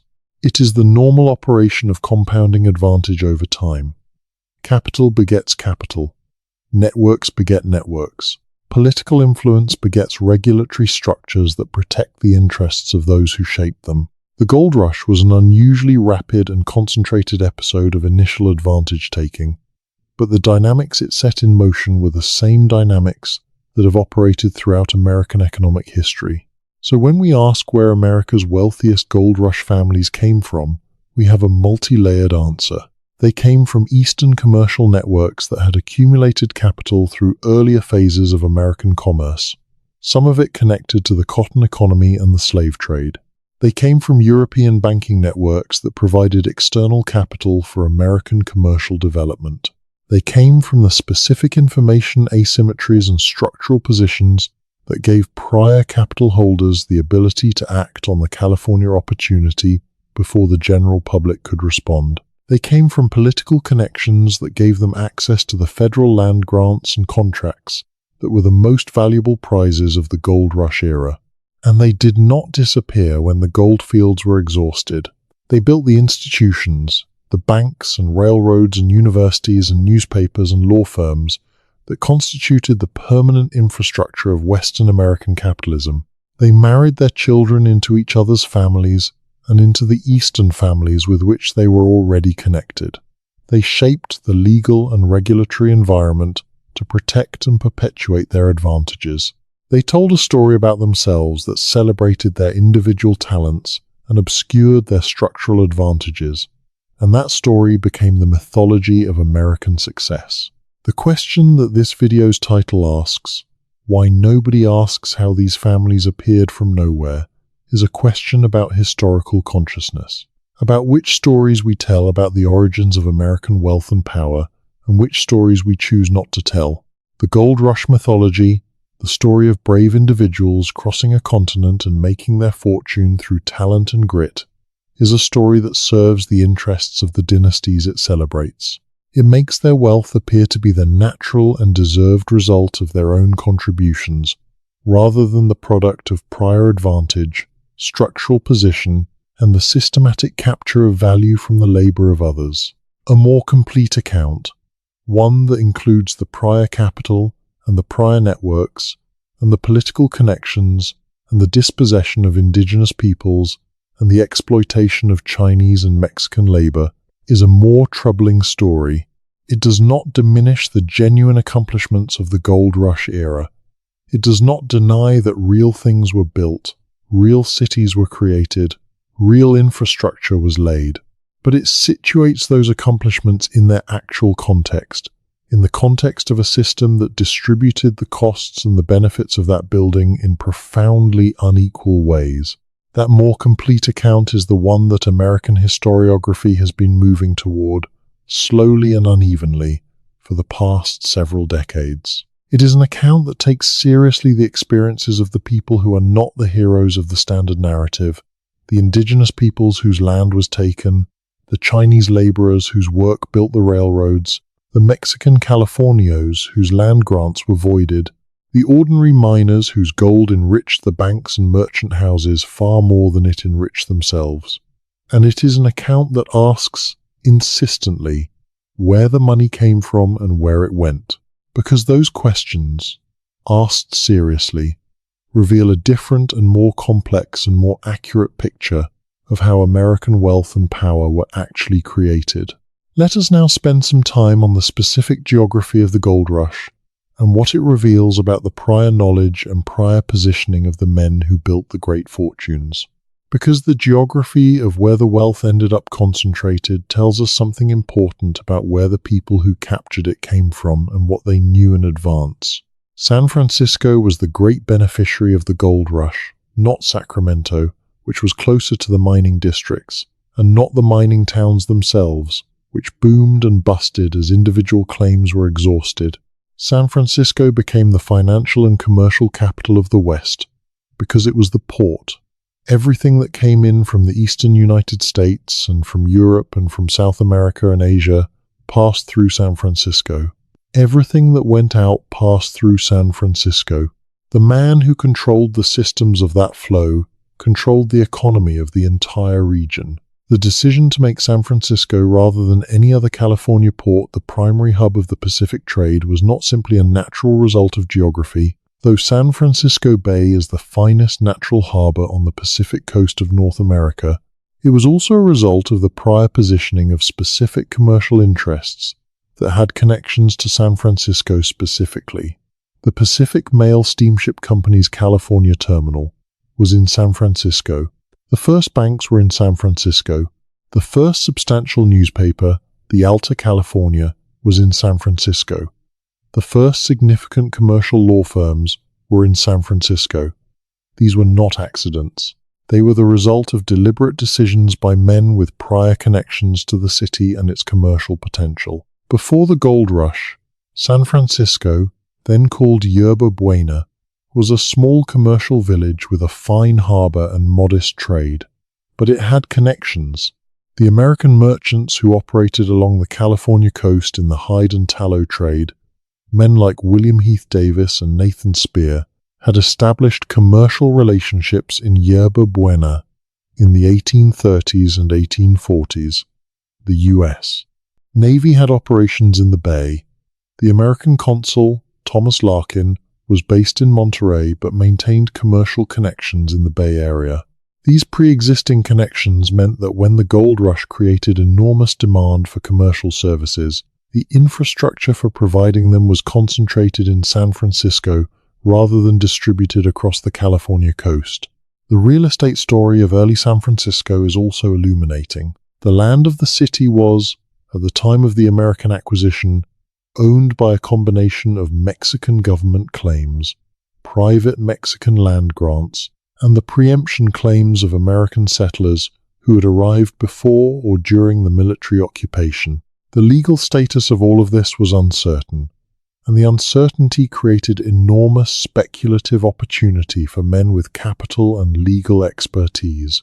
Samuel Brannan is one of the early San Francisco land speculators whose story illustrates the pattern clearly. He was a Mormon leader who had brought a group of Mormon settlers to California by sea in 1846, arriving before the military conquest. He had established a printing business and a general store in Yerba Buena and was already a significant local commercial figure when the gold discovery was made. Brannan reportedly purchased all the available mining supplies in the Sacramento Valley before announcing the gold discovery publicly in San Francisco, creating the demand for the goods he had already bought. He then used the capital from his supply business to acquire real estate in San Francisco at prices that would seem absurd by later standards. He became the first California millionaire, though he ultimately died in poverty because his ability to make money was never matched by his ability to keep it. Brannan's story is often told as a cautionary tale about a brilliant man destroyed by his own excesses. But in the context of the gold rush wealth pattern, it is more interesting as an example of the information advantage. Brannan knew about the gold discovery before anyone else in San Francisco because he was positioned in the Sacramento Valley, close to Sutter's operations. He used that information advantage to position himself commercially before the rush began. The men who made lasting fortunes did the same thing but with better discipline about managing and compounding what they made. The geography of where different waves of migration settled in California also tells us something about the prior knowledge and positioning of the settlers. The first wave, in 1848 and early 1849, was dominated by people who were already in California or in the Pacific Coast region. Californios and American residents and Hawaiians and Oregonians and Mexicans from Sonora who arrived quickly because they were close. The second wave, which crossed by the Panama route, was dominated by men with commercial connections and capital, because the Panama route was expensive and required prior resources to access. The third wave, the overland emigrants of the summer of 1849, was more broadly representative of the American population. The men who arrived in the first and second waves had structural advantages over those who arrived in the third wave. The best placer claims were being staked out during those first months. The commercial locations in San Francisco and Sacramento were being occupied. The merchant relationships that would supply the mining camps were being established. By the time the overland emigrants arrived in the fall of 1849, the most valuable structural positions were already taken. This temporal asymmetry in the gold rush story is another dimension of the prior advantage problem. The men who knew first, either because they were already in California or because they were embedded in networks that received the information quickly, had the opportunity to act first. And acting first in a chaotic and rapidly appreciating economy is one of the most important determinants of ultimate success. The question is always whether the first movers acted on the basis of genuinely individual insight or on the basis of access to information and resources that flowed through specific networks. The answer is almost always the latter, at the highest levels of the wealth distribution. The men who built the great dynasties of the gold rush era were not simply the fastest or the smartest. They were embedded in networks that gave them information advantages, capital advantages, and structural advantages that multiplied the effectiveness of whatever individual talents they possessed. Now let us address a specific question that the title of this video raises and that we have been circling around without quite confronting directly. The question of whether there was anything genuinely mysterious or hidden about the origins of gold rush wealth. Were there resources flowing into California from sources that are not accounted for in the standard historical narrative? Were there financial networks operating in ways that leave footprints in the historical record but that are not explained by the conventional story? The answer is nuanced. There is not, in the historical record that is accessible, evidence of a secret conspiracy by which specific hidden powers deliberately created the gold rush or manipulated its results for pre-planned purposes. The gold discovery was genuine and accidental. The rush that followed was a response to real economic incentives. The institutional development that captured the value of the rush was the work of real people making real decisions for comprehensible commercial reasons. But there are genuine mysteries in the monetary history of the gold rush period that have not been fully resolved. The mint production anomaly that we mentioned earlier, the apparent excess of San Francisco mint output over documented placer mining production, is real and has not been definitively explained. The speed with which certain banking institutions appeared in California, with capital that cannot be traced to prior California sources, is genuinely puzzling. The connections between specific California commercial figures and European banking networks are documented but not fully mapped. These are not the fodder for conspiracy theories. They are genuine historical puzzles that deserve more rigorous investigation than they have received. The conventional historical account of the gold rush has been shaped, like all historical accounts, by the availability of sources, by the priorities of the historians who have studied the period, and by the narrative frameworks that make sense of the available evidence.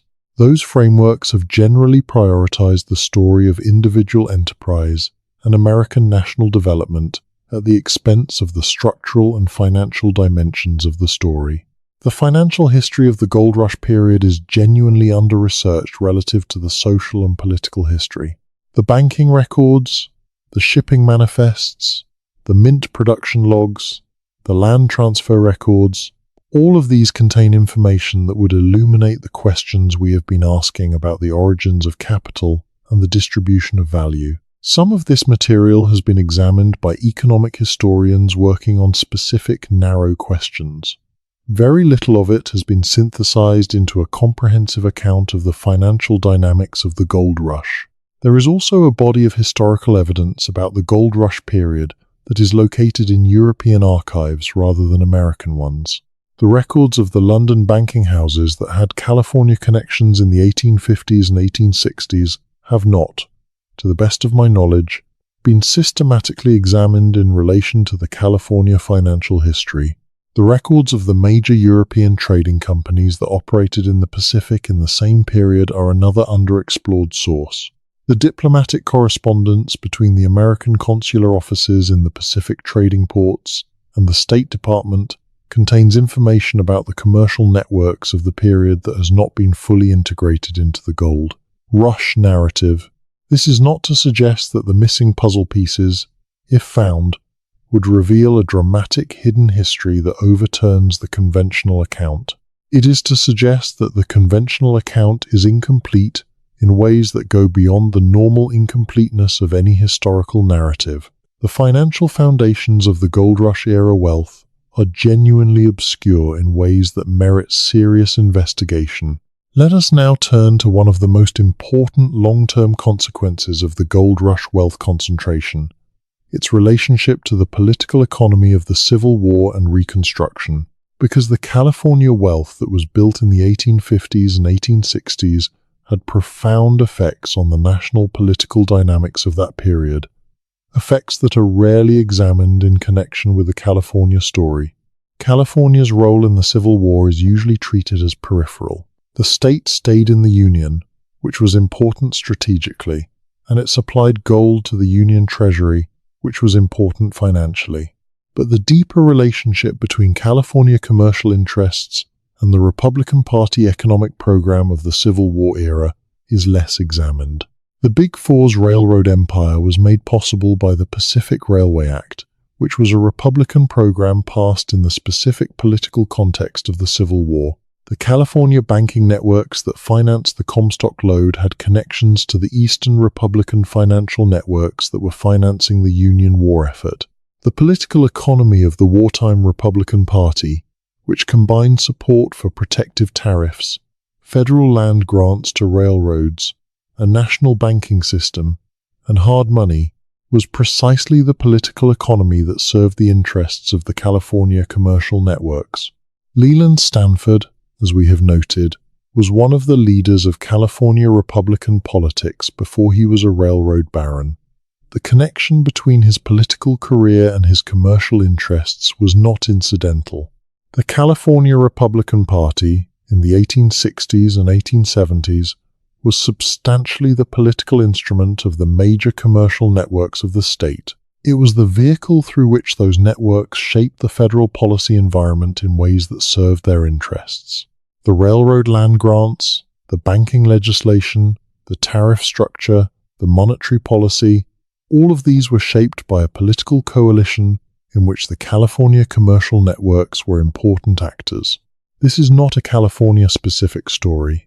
The same dynamic was operating in the eastern states, where the Republican Party of the Civil War era was the political instrument of the industrial and financial interests that were accumulating power in the wartime economy.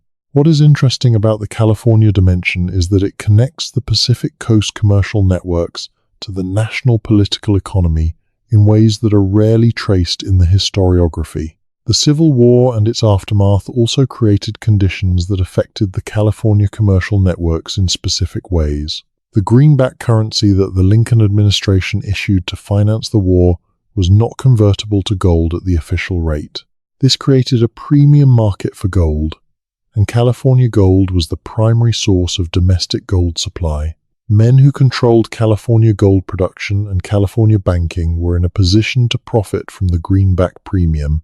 The specific dynamics of this gold market, and the ways in which the California banking networks navigated it, are another under-researched dimension of the gold rush financial story.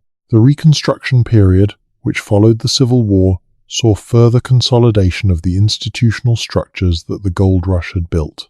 The Southern Pacific Railroad, which absorbed the Central Pacific and extended the rail network throughout the American West, became one of the most powerful institutions in American political life during this period. Its ability to set freight rates, which were essentially a tax on all commercial activity that used the rail network, gave it an economic power over the California and Western economy that was extraordinary in its scope. The Muscle Slough tragedy of 1880, in which settlers who had developed land along the Southern Pacific right-of-way were evicted by the railroad's land sale agents, resulting in a confrontation that left 8 men dead, was a direct expression of the conflict between the railroad's property claims and the interests of the ordinary settlers who had developed the land. Frank Norris's novel The Octopus, published in 1901, which dramatizes the Muscle Slough events, was one of the most powerful indictments of concentrated corporate power in American literary history. The novel's title referred to the Southern Pacific Railroad, and its central argument was that the railroad's control over the California economy was a form of tyranny exercised by corporate power over the individual. Norris was a progressive reformer, and The Octopus was part of the muckraking tradition that eventually produced the regulatory reforms of the progressive era. But it is also a historical document about the reality of life under the institutional structures that the gold rush had built. The progressive era reforms of the early 20th century, associated primarily with the administrations of Theodore Roosevelt and Woodrow Wilson, were a direct response to the concentrations of power that the post-Civil War period of industrialization had produced. The Sherman Antitrust Act of 1890, the Interstate Commerce Commission's regulatory authority over railroad rates, the Federal Reserve Act of 1913, the Clayton Antitrust Act of 1914. All of these were attempts to create institutional constraints on the concentrated corporate and financial power that had accumulated since the Civil War. They were partially successful. They modified the most egregious aspects of the system, but the fundamental concentrations of wealth and power that underlay the system were not dissolved. They were managed, regulated, taxed, and eventually partially redistributed through the social programs of the New Deal. But the families that had built their fortunes on the Gold Rush era institutional structures remained significant forces in American economic and political life well into the 20th century. The Stanford family's enduring legacy through Stanford University is one of the clearest examples of this dynastic persistence.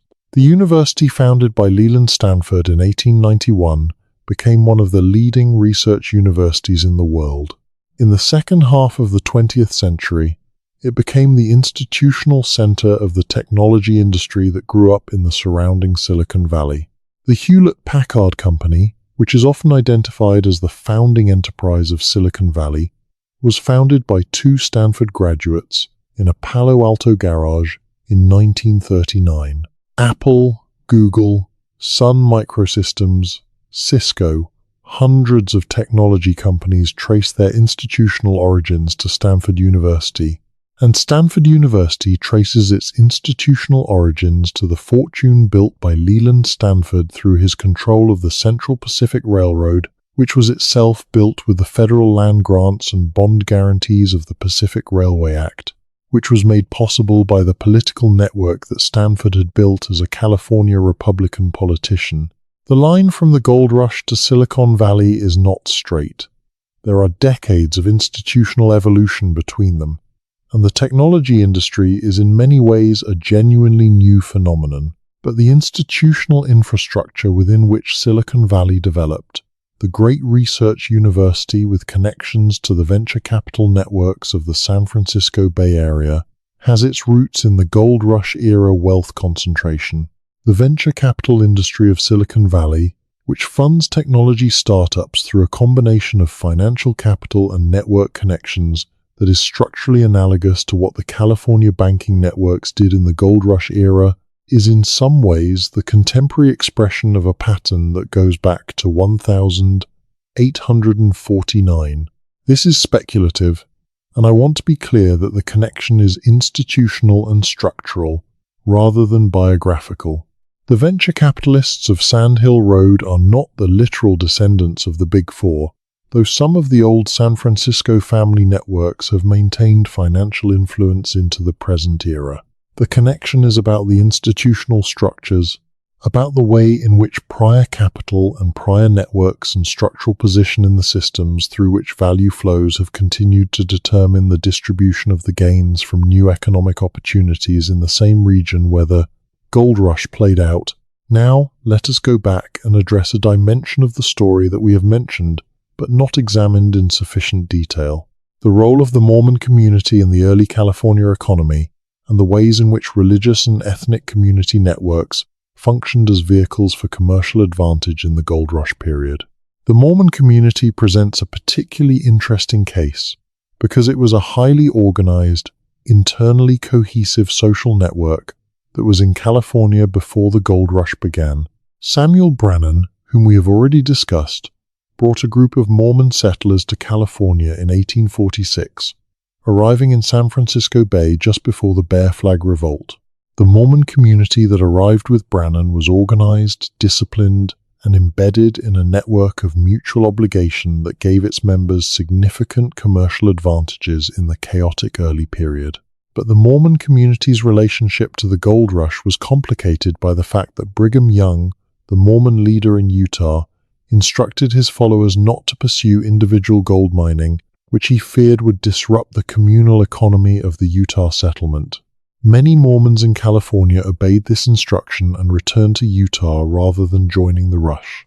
Those who stayed, like Brannan, often did so at the cost of their standing in the Mormon community. The Mormon institutional network that had been a significant commercial force in early California was thus partially withdrawn from the gold rush economy at precisely the moment when it might have been most powerful.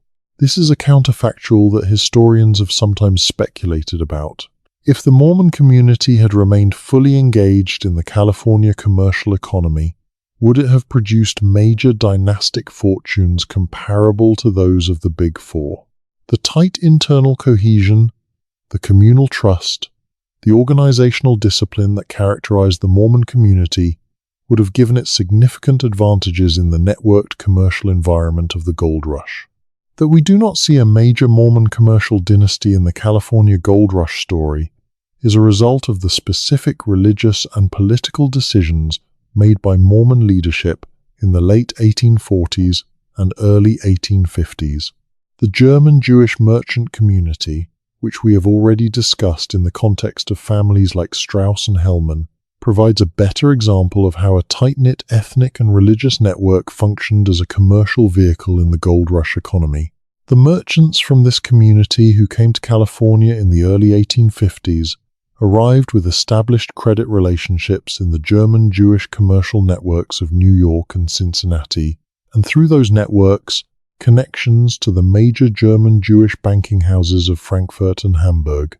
These connections gave them access to credit and to commercial intelligence that was not available to merchants without such network ties.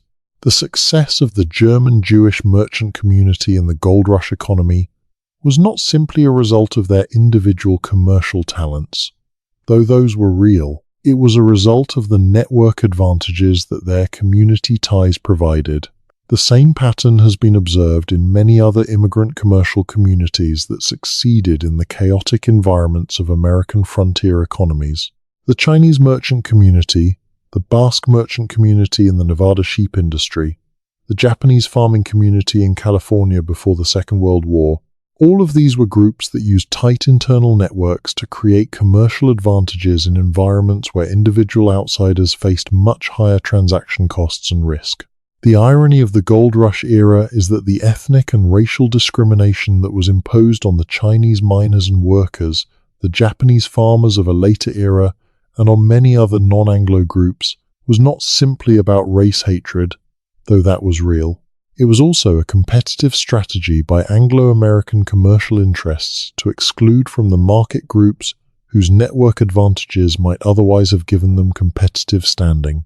The legal exclusions, the foreign miners' tax, the eventual Chinese Exclusion Act of 1882, can be read partly as instruments of commercial competition, designed to limit the market participation of groups whose internal networks gave them commercial capabilities that threatened established interests. The Chinese commercial community of California is a case in point. The major Chinese merchant families of San Francisco's Chinatown, the 6 companies that organized Chinese community life in California, represented significant commercial networks with connections to the major trading houses of Canton and Shanghai and Hong Kong. Those connections gave Chinese merchants access to Pacific trade routes and to goods and credit that were not available through the Anglo-American commercial networks. The legal discrimination that limited Chinese economic participation in California was not simply a cultural expression of racial hostility. It was partly a response to the competitive threat that Chinese commercial networks posed to established Anglo-American interests. Let us now turn to one of the most interesting and most obscure dimensions of the gold rush financial history, the role of the Pacific trade networks that predated the gold rush and that provided part of the institutional framework within which the rush developed. These networks are obscure in the American historical record because they operated primarily in languages other than English, and because the historical attention to the gold rush has focused on the American experience rather than the Pacific context. The Pacific coast of the Americas had been a zone of significant commercial activity for centuries before the American gold rush. The Manila Galleon trade, which connected the Philippines to the Americas across the Pacific from the 1560s to the 1810s, had established commercial relationships between Asian and American merchants that persisted after the formal end of the Spanish colonial system. The trade in furs, in sea otter pelts and seal skins, that had connected the Pacific Northwest to the Chinese luxury market in Canton had created networks that touched California. The hide and tallow trade of the California ranchos had connections to the merchant houses of New England that were themselves connected to the China trade. When the gold rush created a demand for goods and services in California, these pre-existing Pacific trade networks were positioned to respond. Chinese merchants were early arrivals in the California market, not simply because of proximity, but because they had existing commercial relationships with some of the American merchant houses that were extending into California. Mexican merchants from Sonora were among the earliest mining camp operators because they had prior knowledge of placer mining technique and prior connections to the California commercial routes. Chilean traders brought goods from Valparaiso, which was the dominant commercial port of the South American Pacific coast, in the early months of the rush. The gold rush, in this perspective, was not simply the westward extension of the American commercial system into previously undeveloped territory. It was also the conversion of an existing Pacific commercial zone into an American-dominated commercial system.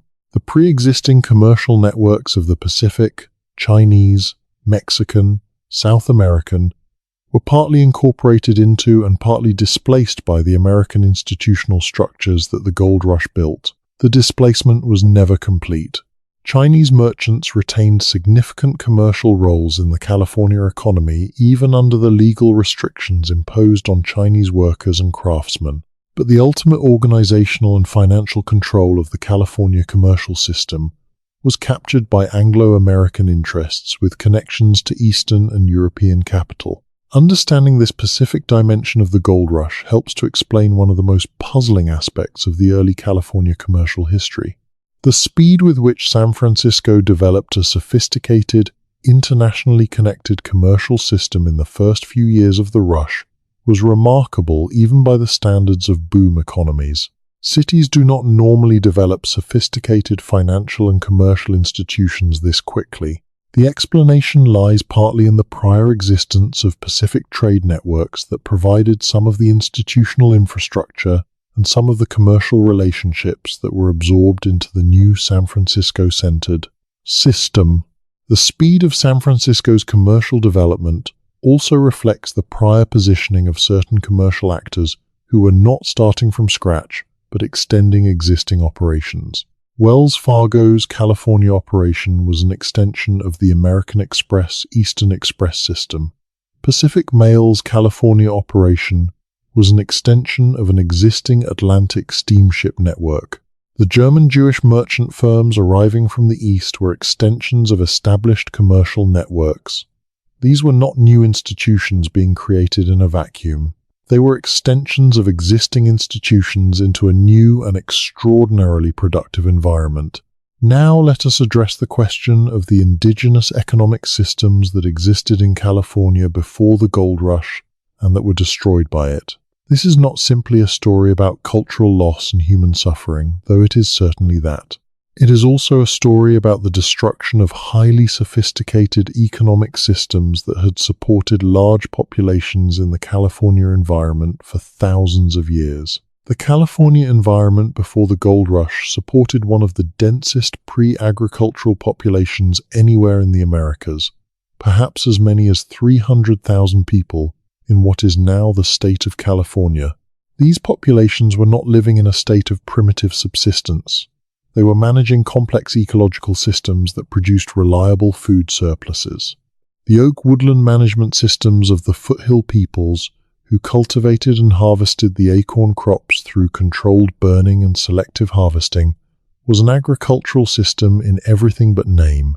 The salmon fisheries of the northern coast rivers, which were managed through complex systems of weirs and traps and territorial rights, produced food surpluses that supported significant population concentrations. These economic systems were destroyed by the gold rush in ways that were both direct and indirect. The direct destruction came from the physical impacts of mining, the diversion of rivers, the cutting of forests, the consumption of game. The indirect destruction came from the epidemic diseases that swept through indigenous communities with the arrival of large numbers of outsiders, from the direct violence of militia campaigns, and from the legal elimination of indigenous land rights that exposed the resource management systems to unrestricted exploitation by miners and settlers.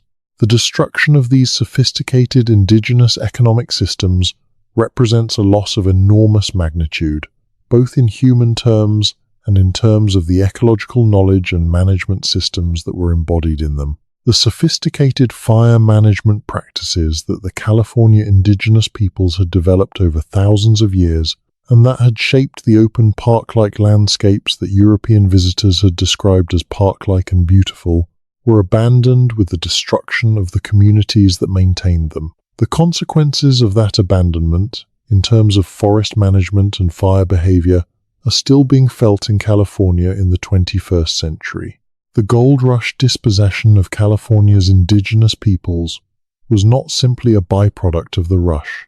It was, in a structural sense, a precondition of it. The availability of land for mining claims required the prior elimination of indigenous title to that land.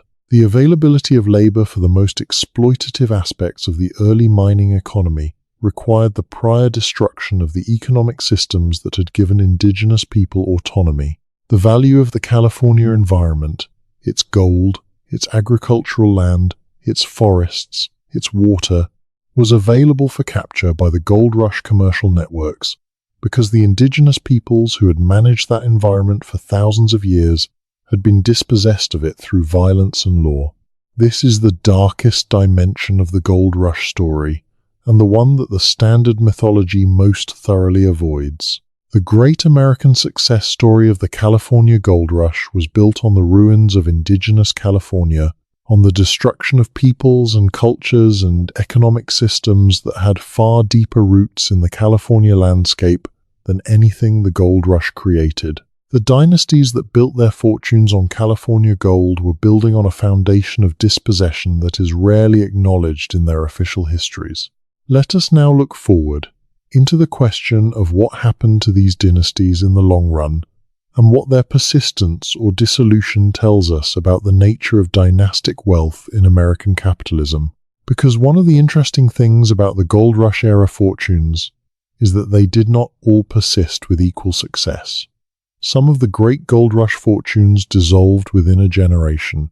Others persisted and compounded into the major institutional powers of the 20th century. The difference between the fortunes that persisted and those that dissolved tells us something important about the mechanisms of dynastic wealth maintenance. The fortunes that dissolve most quickly were generally those based on individual holdings in specific mines or specific land parcels, assets that could be depleted or sold without being replaced. The individual prospector who struck it rich in a productive placer claim had a one-time windfall.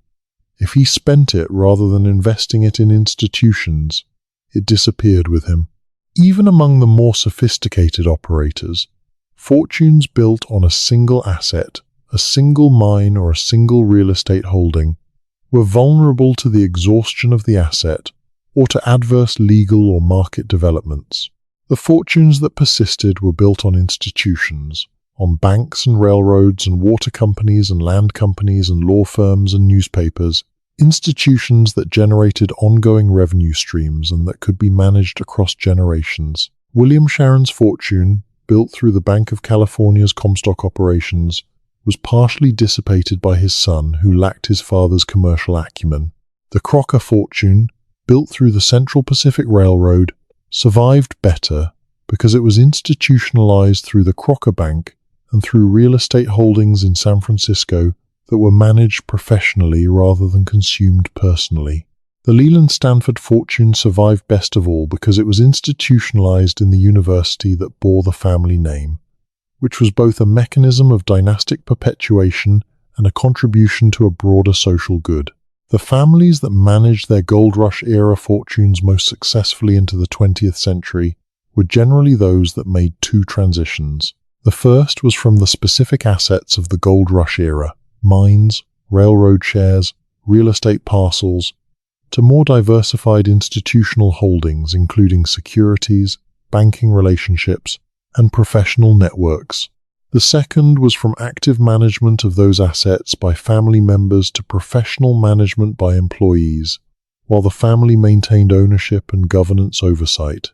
These two transitions, from specific assets to diversified portfolios, and from family management to professional management, are the general mechanisms through which 19th century industrial fortunes survived into the 20th century corporate era. The San Francisco banking families, like the Hellmans and the Fleischhackers, made these transitions more or less successfully and maintained significant institutional positions in the Bay Area financial system into the mid-20th century. The railroad baron families had a more complicated trajectory because the railroads were eventually subjected to significant regulatory constraint, and because the rise of the automobile reduced the centrality of the railroad to the California economy. The landowning families, those who had accumulated agricultural acreage in the Central Valley or residential and commercial real estate in the major cities, generally did the best in the long run because California land continued to appreciate dramatically through the 20th century. The Miller and Lux land empire, which was the largest in the American West at the end of the 19th century, was gradually dissolved through the 20th century through a combination of inheritance, fragmentation, sale for development, and the social and political pressures that eventually produced stronger protections for agricultural workers and tenants. But the dissolution of the specific company did not mean that the wealth disappeared. It was converted, through sale, into financial holdings that continued to benefit the descendants of the original landowners. The relationship between the Gold Rush-era wealth and the technology wealth of the late 20th and early 21st century is an interesting question. The personal fortunes built in the technology industry of Silicon Valley are larger in absolute terms than anything the Gold Rush produced, and they were built by a different group of individuals with different backgrounds and different skills. The structural mechanisms by which they accumulated, however, have striking parallels to the Gold Rush pattern. Prior access to a specific kind of network. In the technology case, the academic and venture capital networks centered on Stanford and MIT and the major research universities gave specific individuals access to opportunities and resources that were not available to the general public. Those individuals used that access to build institutional positions in the systems through which technological value flowed. The accumulation of wealth at the top of the technology industry reflects those structural advantages as much as it reflects individual talent, just as the gold rush fortunes reflected structural advantages as much as individual enterprise.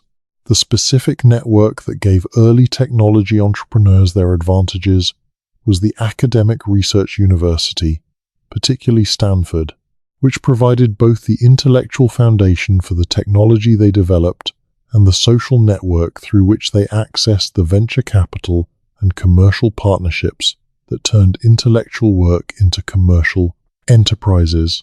This is structurally analogous to the role that the transatlantic commercial networks played in the gold rush era. Both are examples of how prior network position determines who gets to participate in the most productive opportunities created by a new technological or resource discovery.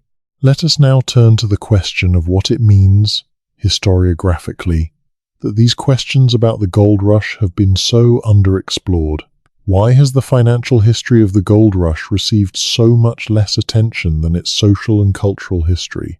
Why do we know so much about the experience of the 49ers and so little about the financial networks that captured the value of what they found? Part of the answer is about sources. The experience of ordinary prospectors is documented in diaries and letters that have been preserved and studied. The financial operations of the banking houses and merchant firms are documented in business records that are harder to access and more technical to interpret. Economic history requires skills that social and cultural history does not, and the supply of historians trained in both economic analysis and historical methodology is limited. But part of the answer is also about interests. The social and cultural history of the gold rush has been told, revised, and retold in ways that have progressively included the experiences of groups that the original mythology excluded: indigenous peoples, Chinese workers, Californio families, women. This revisionary project has been socially valuable and intellectually important, but it has generally been carried out within a framework that accepts the basic narrative of the gold rush as a story about individual actors and their experiences, rather than questioning the systemic and financial structures within which those experiences occurred. The financial history of the gold rush is harder to tell in ways that fit the conventional frameworks of historical narrative, because it is about structures rather than individuals, about systems rather than experiences. It is also politically more challenging, because it raises questions about the legitimacy of specific concentrations of wealth and power that are still with us. Questions that make certain institutional actors uncomfortable. The great research universities, the major California foundations, the cultural institutions that were endowed with gold rush-era fortunes, have an institutional interest in narratives that celebrate those fortunes as the product of individual genius and entrepreneurial vision rather than structural advantage and extraction. The political interests that have historically been connected to the major California commercial families have an interest in narratives that legitimate, concentrated wealth as the natural reward of merit. These interests are not conspiratorial in their operation. They are simply the normal ways in which institutional interests shape the production of historical knowledge through the funding of research, the selection of archival collections to be preserved and made accessible, and the criteria by which historical work is evaluated and rewarded. This is not a criticism of any specific institution or historian. It is an observation about the political economy of historical knowledge production, which is subject to the same structural influences as any other form of knowledge production. The history that gets told is always partly a function of who pays for it and what interests that payment serves. The gold rush is not an exception. What we can do, working with the available evidence, is to construct the most accurate picture possible of what was actually happening in the California commercial economy during the gold rush era. That picture is more complicated and more troubling than the standard mythology, but it is also more interesting. It shows us not just the remarkable energy and ambition of the men who built California, but the structural conditions and the prior advantages that made their success possible, and the costs that their success imposed on the people who did not share in its benefits. Let us spend some time on the specific mechanisms of value capture that operated in the gold rush economy, because understanding those mechanisms illuminates both the historical story and the structural patterns that persist into the contemporary economy. The gold rush created what economists call a commons, a shared resource, the gold in the riverbeds and the hillsides, that was accessible in principle to anyone who could get to California. The question was whether the individual miner who found and extracted gold could capture the full value of what he found, or whether that value would be captured by the institutional systems through which the gold had to pass. The answer was clearly the latter. The costs imposed on miners at every stage of the value chain, the prices charged for supplies, the interest charged on credit, the fees charged for assay services, the commissions charged by merchants and express companies, the rents charged for the land on which mining camps were located, all of these were mechanisms of value capture by the institutional operators. The miner who found an ounce of gold did not receive the full market value of that ounce. He received the market value minus all of the costs imposed by the system through which he operated. And those costs, in aggregate, represented a very large fraction of the total value produced. This is a general feature of frontier economies, and it has been observed in many historical contexts. The individual economic actor who produces value in a frontier environment typically captures only a portion of that value because the institutional system within which he operates has been designed, consciously or unconsciously, to extract a significant share of it. The gold rush is an unusually clear example of this pattern because the institutional development was so rapid and so concentrated in so few hands. The water rights system of California mining provides a particularly clear illustration of this mechanism. Access to water was essential for placer mining, and in the early gold rush period, water was treated as a free resource accessible to anyone who could divert and use it. But very quickly, organized companies began acquiring water rights along the major streams and building the ditch systems that delivered water to the mining camps. These companies charged miners for the water they used, and the fees they charged were set at levels that extracted a significant fraction of the value the miners could produce with that water. The water companies were among the most profitable enterprises in the gold rush economy, precisely because they had secured control of an essential input. A miner without water was not a miner. Any price he could pay for water and still turn a profit was acceptable from his perspective, and the water companies, acting as monopolists in their local service areas, charged prices that extracted the maximum possible share of the value the miners could produce.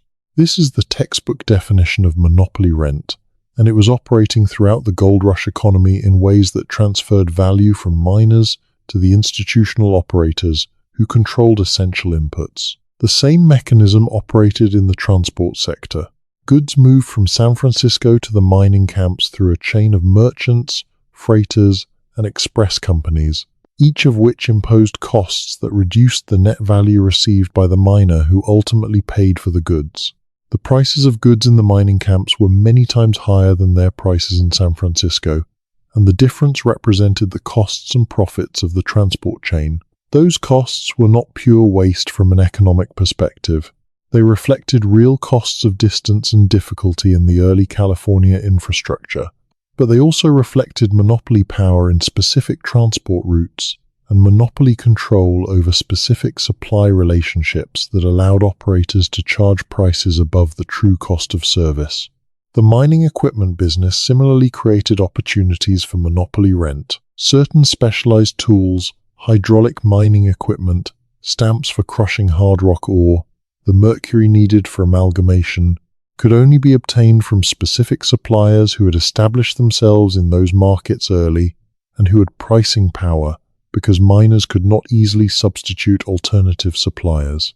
The men who controlled these supply monopolies were, in the aggregate, capturing a very large fraction of the total value produced by the mining industry.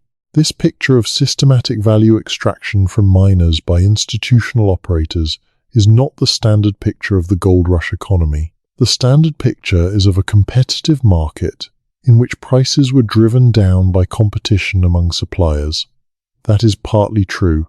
There was significant competition among merchants and freighters and express companies, and that competition did reduce prices in some sectors.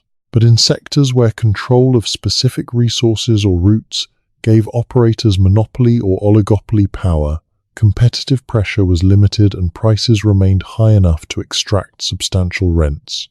The men who understood this mechanism best were the ones who built the greatest fortunes.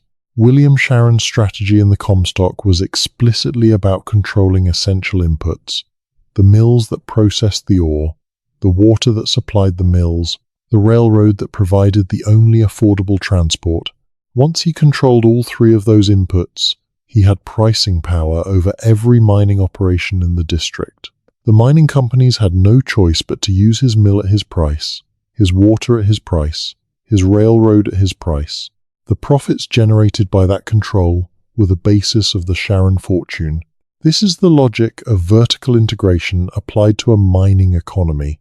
It is the same logic that Carnegie applied to the steel industry a generation later, controlling the iron ore, the coal, the coke ovens, the steel mills, and the transportation to ensure that profits were captured at every stage rather than surrendered to external suppliers.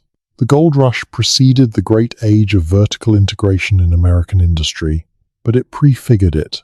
The men who dominated the gold rush economy were practicing vertical integration before the strategy had a name.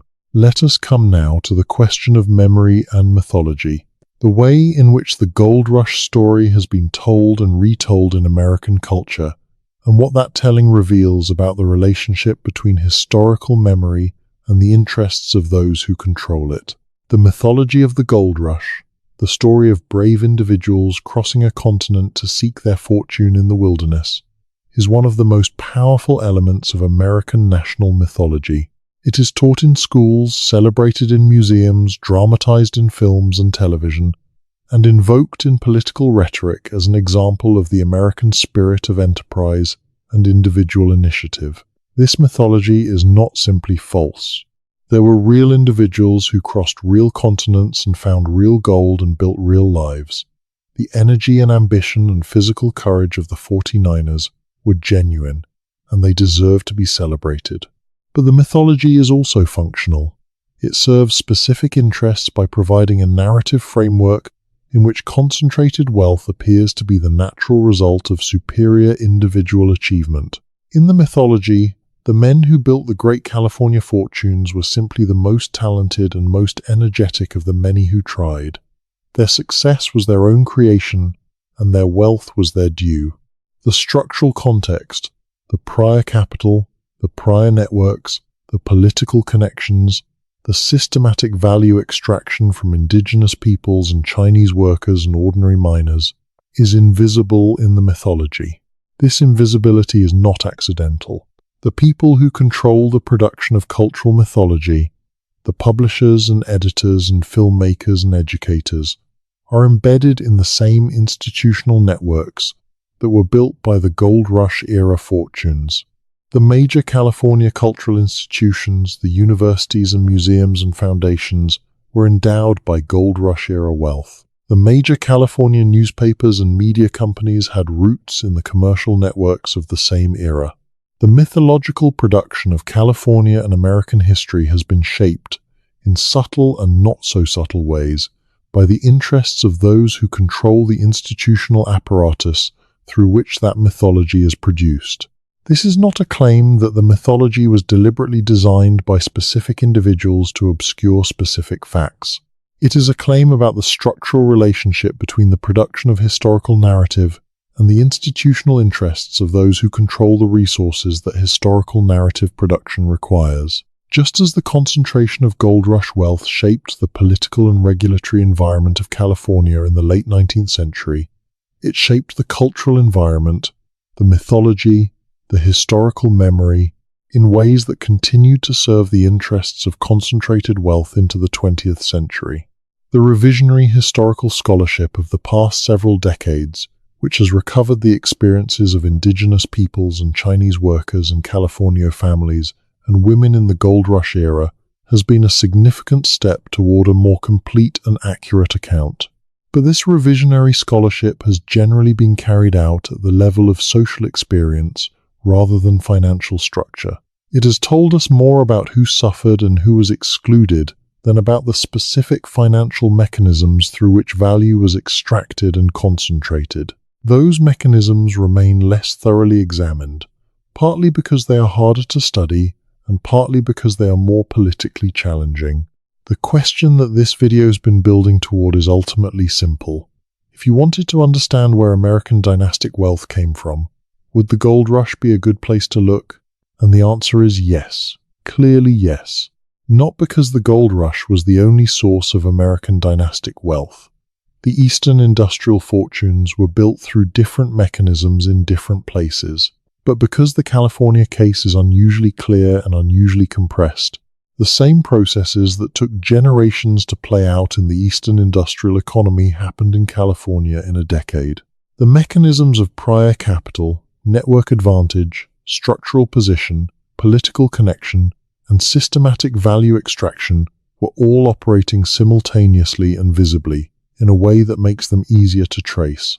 And the families that emerge from that tracing are not obscure. They are the foundational families of Western American institutional life, the families whose names are on the buildings and the universities and the foundations and the cultural institutions of California. Their wealth did not come from nowhere.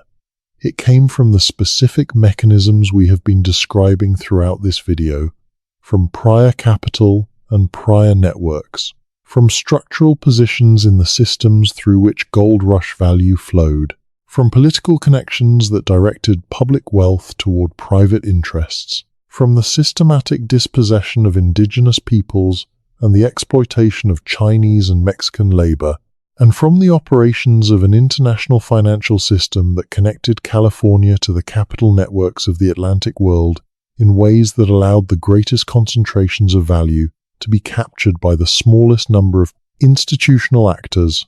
That is where the money came from. That is where the families came from. They did not appear from nowhere. They appeared from a specific and traceable set of prior advantages and structural mechanisms that are visible in the historical record for anyone who cares to look. The question is not whether the evidence is there. It is whether we are willing to ask the question that the evidence answers. And that is why nobody asks how. Let us now spend some time on the specific evidence that the historical record provides for the claims we have been making, because the argument of this video needs to be grounded in specific documented cases rather than general structural analysis. We have been working at a level of abstraction that is appropriate for understanding the overall pattern, but the pattern needs to be substantiated with specific evidence.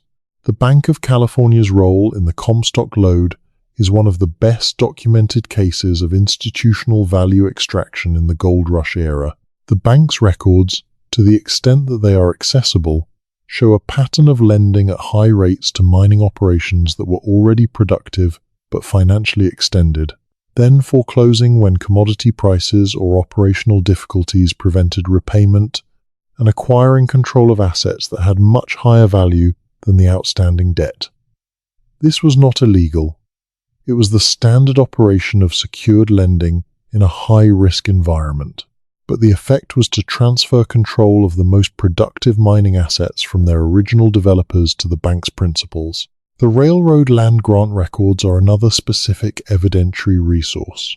The original applications for the Pacific Railway Act grants, the congressional debates, the correspondence between the railroad promoters and their Washington agents, all of this is available in the National Archives and in the collections of the major research libraries. The correspondence in particular reveals the extent to which the passage of the Pacific Railway Act was the result of a specific and sophisticated lobbying campaign, not simply the natural response of Congress to a compelling national need. The California Land Commission records from the 1850s and 1860s document the specific cases in which Mexican land grants were validated or invalidated and the specific costs imposed on claimants by the process. These records show clearly that the legal process was systematically disadvantageous to California claimants and advantageous to Anglo-American speculators who acquired land at distress prices from families exhausted by years of litigation. The records name specific individuals who acquired specific parcels through this process and trace the subsequent ownership history of those parcels. The mint production records of the San Francisco Mint in its early years are available and have been analyzed by economic historians. The discrepancy between mint production and documented placer mining output is real and has been noted in the literature, though it has not been the subject of sustained investigation. The most likely explanation remains that the mint was processing gold from sources other than California placer mining, particularly from the Mexican and South American gold fields that were connected to California through the Pacific trade networks. But this explanation has not been systematically verified through analysis of the specific assay records and the specific sources from which the gold was received. The shipping records of the Pacific Mail Steamship Company and other major carriers of the gold rush period contain information about the quantities and types of cargo moving between California and the eastern United States that would allow a more precise analysis of the capital flows of the period. Some of this material has been examined, but a comprehensive analysis of the cargo manifests has not been published. The banking records of the major eastern houses that had California connections in the 1850s and 1860s, including Brown Brothers and the predecessors of the Morgan interests, are held in private and institutional archives that are not uniformly accessible to researchers. The Rothschild Archive in London, which holds the records of the London Rothschilds and their American agents, has been partially open to researchers, but has not been comprehensively studied in relation to the California gold rush. These records, if systematically examined, would likely reveal more about the relationship between European banking capital and California commercial development than is currently known. The records of the major California law firms of the gold rush era, to the extent that they survive, would document the specific legal strategies used to challenge Mexican land grants and acquire California real estate at advantageous prices. These records are scattered across various institutional and private archives and have not been systematically examined as a body of evidence about the financial history of the period. The point of identifying these specific evidentiary resources is not to suggest that they will reveal a hidden conspiracy if examined. The suggestion is rather that the financial history of the gold rush is more completely documented in the surviving record than the current historiography reflects, and that a serious investment in archival research in these specific areas would produce a substantially more detailed and more accurate picture of the mechanisms through which gold rush wealth was accumulated and concentrated. That research has not been done, or has not been done at the scale and with the systematic focus that the importance of the period merits, partly for the reasons we have already discussed, the political economy of historical research, and the structural interest of major institutions in certain narrative framings of the gold rush era. It is also partly because economic history of the kind that would be required, detailed analysis of financial records, banking correspondence, shipping manifests, land transfer documents, requires a combination of skills and access to archives that not many historians possess. But the questions are there to be answered. The evidence is largely there to answer them. The history of the gold rush financial system, examined honestly and thoroughly, would not reveal a simple conspiracy, but it would reveal a pattern of concentrated power, prior advantage, and systematic value extraction that is significantly more troubling than the mythology of self-made men in the American West. And it would identify the specific families and institutions whose dynastic wealth traces directly to those mechanisms. That is the story that nobody asks about.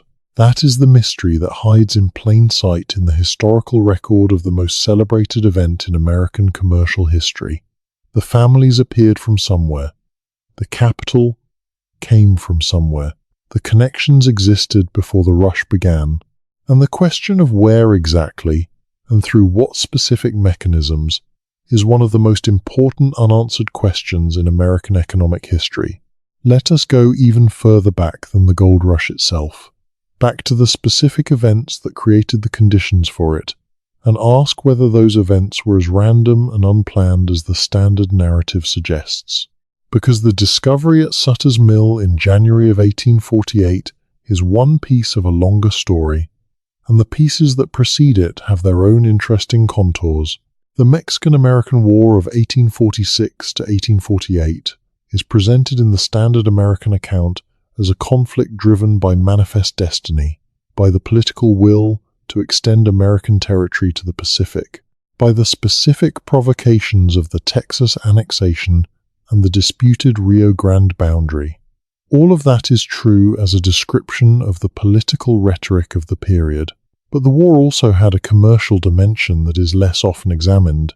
The commercial interests in the United States that stood to benefit from American control of the Pacific coast, particularly the merchant houses involved in the Pacific trade and the political figures connected to them, were significant supporters of the war policy. The Pacific coast, in the commercial geography of the mid-19th century, was enormously valuable not as an agricultural region, which it also was, but as a gateway to the Pacific trade. The ports of Monterey and San Francisco were the finest natural harbors on the North American Pacific coast. Control of those harbors meant control of the American entry point to the Pacific commercial world, to the China trade and the fur trade and the whale fisheries and the trade networks of South America. The men who wanted to expand into the Pacific trade, and who had the political connections to influence war policy, had specific commercial reasons to support the acquisition of California that had nothing to do with gold, since nobody knew about the gold before the war ended. The Treaty of Guadalupe Hidalgo, which ended the Mexican-American War in February of 1848, was signed just 2 weeks after the gold discovery at Sutter's Mill. The timing is striking. California passed into American hands at exactly the moment when the gold deposits became known, which was certainly coincidental in the strict sense that the gold discovery was not planned. But the coincidence meant that the commercial networks that had supported the acquisition of California for Pacific trade reasons suddenly found themselves in possession of something enormously more valuable than Pacific trade access. They found themselves in possession of gold.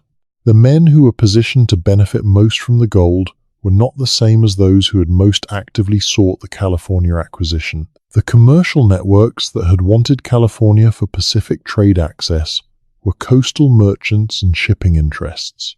The men who built the greatest gold rush fortunes were, as we have seen, primarily bankers and land speculators and institutional builders. But there was significant overlap between these groups, and the networks that had been activated by the California acquisition were available to be redirected toward the gold rush opportunity. The specific question of who knew what and when about the California gold discovery in the weeks and months between Marshall's find in January and Polk's public confirmation in December of 1848 is one of the most interesting documentary puzzles in the gold rush story. We know that the information traveled through specific channels, through the military government of California, through the commercial network centered on the San Francisco and Monterey ports, through the Pacific Mail Steamship Company's route to Panama, and thence to the Atlantic seaboard.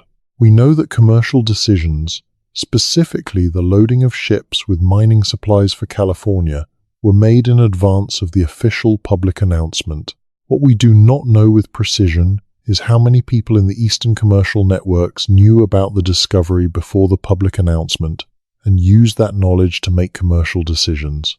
The circumstantial evidence, in the form of the timing of certain commercial preparations and the speed with which certain institutional actors moved into the California market, suggests that the number was significant. But the documentary evidence for specific transactions based on prior knowledge of the discovery is scattered and has not been systematically assembled. This is one of the specific areas where serious archival research could produce illuminating results. The correspondence files of the major Eastern commercial houses that were active in the Pacific trade in 1848, if they survive, would show when those houses first received information about the gold discovery and what commercial decisions followed that information. The customs records showing when ships were loaded and what their manifests contained would help establish the timeline more precisely. The personal correspondence of commercial figures who were in California or in Panama or in the Pacific trade networks in 1848 might contain direct evidence of the circulation of the discovery information. Let us also think about what the gold rush meant for the specific question of American continental geography and the long-standing ambition expressed in the concept of manifest destiny of a United States extending from the Atlantic to the Pacific. The discovery of gold in California transformed this ambition from a political aspiration into an economic imperative. Before the gold discovery, the case for acquiring California was primarily strategic and commercial, about Pacific access, and about the destiny of the American Republic. After the gold discovery, there was an overwhelming economic rationale for the fastest possible incorporation of California into the American economic system. The speed of California's admission to statehood, which we have already noted, was partly a response to this economic imperative. The legal and financial framework that statehood provided, the enforceable property rights, the banking regulatory system, the integration with the national monetary system, were essential infrastructure for the commercial exploitation of the gold rush. The political actors who managed this rapid incorporation were acting rationally in response to the economic opportunity, but they were also acting in ways that primarily served the interests of the commercial networks that were positioned to capture the value of that opportunity. The Mormon Battalion is a specific episode in the Mexican-American War that has an interesting connection to the gold rush story. The Mormon Battalion was a unit of approximately 500 Mormon men who were recruited by the U.S. Army in 1846 for service in the California Campaign as part of a deal between the Mormon Church and the Polk administration that allowed the Mormons to use their army pay to finance the wagon trains taking their community west. The battalion marched from Kansas to California, arriving in time to assist in the occupation of California but too late for actual combat. Some members of the battalion were present in California when the gold discovery was made and were among the first non-indigenous people to know about it. The Mormon connection to the early days of the gold discovery is rarely emphasized, partly because the Mormon community ultimately withdrew from significant participation in the gold rush, as we have already discussed. But it is a reminder that the gold rush did not happen in a simple bilateral context of American miners and California gold. It happened in a complex multi-community context involving Californios and Mormons and indigenous peoples and Pacific trade merchants and military officers and government officials, all of whom had prior relationships and prior interests that shaped how they responded to the discovery. Let us now consider what the specific Chinese experience in Gold Rush, California tells us about the mechanisms of value extraction and the role of legal and political discrimination in enforcing those mechanisms. Because the Chinese story is not simply a story of racial injustice, though it is certainly that, it is also a story about the relationship between legal discrimination and commercial competition. The Chinese miners who arrived in California beginning in 1848 and 1849 brought with them skills and technologies developed in the gold mining regions of southern China, where placer and hard rock mining had been practiced for centuries. The hydraulic mining techniques that Chinese miners used in California, the organized cooperative working methods that allowed them to rework tailings more efficiently than individual Anglo-American miners, the ability to extract value from deposits that had been abandoned as unprofitable by other miners. All of these represented genuine competitive advantages in the mining economy. Those competitive advantages made Chinese miners economically threatening to Anglo-American mining interests, and that threat is part of the explanation for the discriminatory legislation that followed. The foreign miners' tax of 1,850, which was applied most consistently to Chinese miners after the Mexican miners it was originally targeted at, were largely driven from the major mining districts, was explicitly designed to impose costs on Chinese miners that would reduce their competitive advantage. The later and more comprehensive Chinese Exclusion Act of 1882 was in part a response to Chinese economic success, not just Chinese economic competition, in sectors beyond mining. The Chinese merchant community of San Francisco, which developed into one of the most sophisticated commercial networks in the Pacific Basin, was particularly threatening to Anglo-American commercial interests because of its connections to the Pacific trade networks.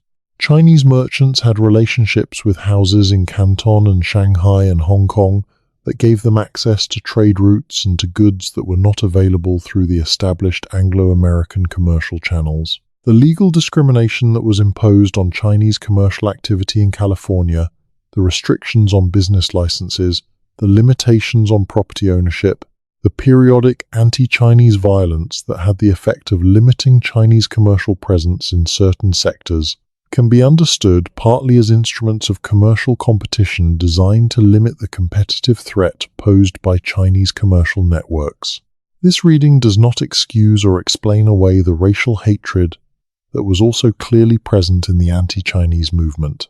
Both dimensions are real, but the commercial competition dimension is important for understanding why the discrimination persisted even as its purely racial justifications became harder to defend publicly, and why it was organized and supported by specific commercial interests, rather than simply being a spontaneous expression of popular prejudice. The long-term consequences of the anti-Chinese discrimination for the development of the California and American economy are significant and underappreciated. The commercial networks that the Chinese merchant community had established in the Pacific trade were significantly disrupted by the legal restrictions on Chinese commercial activity. The technologies and labor organization methods that Chinese workers had brought to California mining and railroad construction were lost or suppressed, rather than developed and extended. The connections to the Pacific trade networks that Chinese merchants represented were cut or weakened, rather than integrated into the developing American commercial system. In economic terms, the exclusion of Chinese commercial participation from the California economy was a significant loss of productive capacity and of network connections that could have been enormously valuable. The American commercial relationship with Asia, which eventually developed into one of the most important dimensions of the global economy in the 20th century, was substantially delayed and distorted by the deliberate exclusion of the Chinese commercial networks that had been established in California in the Gold Rush era. Let us now turn to a specific and fascinating aspect of the Gold Rush that is rarely examined in depth: the role of the printing press and of journalism in shaping the public understanding of the rush and in serving the interests of the commercial networks that dominated it. The California newspaper press of the Gold Rush era was intimately connected to the commercial networks we have been discussing. The major California newspapers, the Alta California, the Sacramento Union, the San Francisco Chronicle, founded in 1865, slightly later than the rush itself, were not neutral informational institutions. They were commercial enterprises with specific ownership and advertising relationships that shaped their coverage. The major advertisers in early California newspapers were the merchants, the banks, the express companies, the steamship lines, all of the institutional actors who were the primary beneficiaries of the Gold Rush economy. Those advertising relationships created structural incentives for newspapers to cover the Gold Rush in ways that served commercial interests. The role of newspaper coverage in sustaining the Gold Rush, in maintaining the flow of migration that kept the labor supply abundant and the demand for commercial services high, was significant. The press in both California and the eastern United States was generally enthusiastic about the rush, publishing reports of fabulous strikes and minimizing accounts of the many who came to California and found nothing or found very little. This optimistic coverage served the interests of the merchants, shippers, and bankers who depended on continued migration for their commercial success. It did not always serve the interests of the individuals who read the coverage and made life-changing decisions on the basis of it. The specific relationship between the major Gold Rush commercial interests and the press is another area where the historical record contains more information than is commonly synthesized.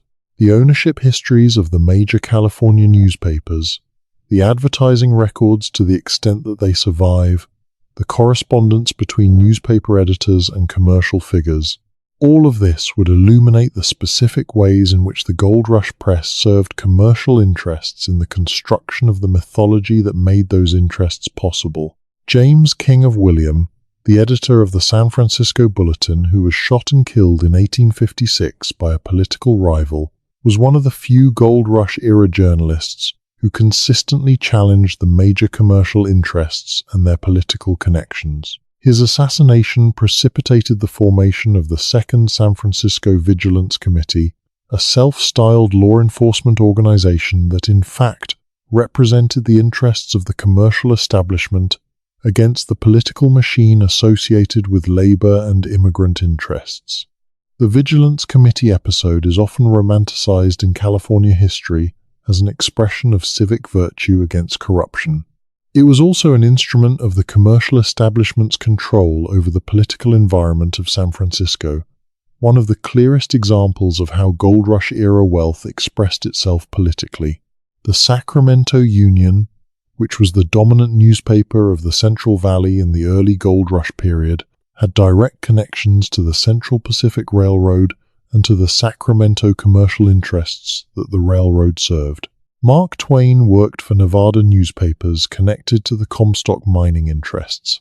The journalism of the Gold Rush era was embedded in the commercial structures of the period in ways that shaped what it reported and how it reported it, consistently in favor of the commercial and political interests that controlled the institutional infrastructure of the California economy. The mythology of the Gold Rush, the story we tell today about brave individuals seeking their fortune in the American West, was in significant part a product of this commercially embedded press. It was the story that the press told because it was the story that served the interests of those who paid for the press. It was also a story that contained real truth, because the individual prospectors were real and their experiences were real. But the structural context of those experiences, the institutional machinery of value extraction that surrounded and captured the value they produced, was largely invisible in the press coverage because it was not in the interests of those who controlled the press to make it visible. The mythology produced by the Gold Rush-era press has persisted because it has been adopted and extended by subsequent cultural production, by the dime novels and later by Hollywood films that dramatized the Gold Rush experience in terms of individual adventure. The institutional and financial story of the Gold Rush has never been adequately dramatized, partly because it is less cinematically dramatic than a gunfight in the mining camps, and partly because the institutions and families that are central to that story have had the cultural and financial influence to shape what kinds of stories about the Gold Rush get made and distributed. This is the final dimension of the question that this video has been asking: why nobody asks how? The answer is that the cultural production about the Gold Rush, the books and films and museum exhibits and educational curricula, has been shaped by the same structural interests that benefited from the Gold Rush itself. The families and institutions that built their power on the mechanisms we have described are also the families and institutions that have had the most influence over the production of cultural memory about the period. And they have, understandably and predictably, used that influence to produce and perpetuate a narrative that celebrates their ancestors as self-made men, rather than examining the structural conditions and the prior advantages and the systematic value extraction that actually created their wealth. None of this requires deliberate deception or conspiracy. It simply requires the normal operation of institutional interests in the production of cultural memory. The universities named for Gold Rush-era founders teach versions of history that celebrate those founders. The cultural institutions endowed by Gold Rush-era fortunes celebrate the benefactors whose donations made them possible. The political and legal institutions shaped by Gold Rush-era commercial interests produce interpretations of property rights and commercial regulation that reflect those interests. This is how institutional power perpetuates itself, not through dramatic conspiracy, but through the quiet, pervasive shaping of the information environment in which public understanding is formed. The challenge for anyone who wants to understand the gold rush honestly is to disentangle the mythological account from the structural account, to see both the real individual achievements and the structural conditions that made those achievements possible, to acknowledge both the genuine contributions to American development and the genuine costs imposed on those who were excluded from or victimized by the process. That is a complicated and uncomfortable intellectual task, which is probably the main reason it has not been more widely undertaken. But it is a necessary task, because the myths we tell about the origins of American wealth shape the policy environment within which contemporary wealth and poverty are managed. If concentrated wealth is understood to be the natural result of superior individual merit, then policies that challenge or redistribute it appear as violations of a natural order. If concentrated wealth is understood to be the product of structural advantages and institutional mechanisms, then the policy environment in which it operates looks different.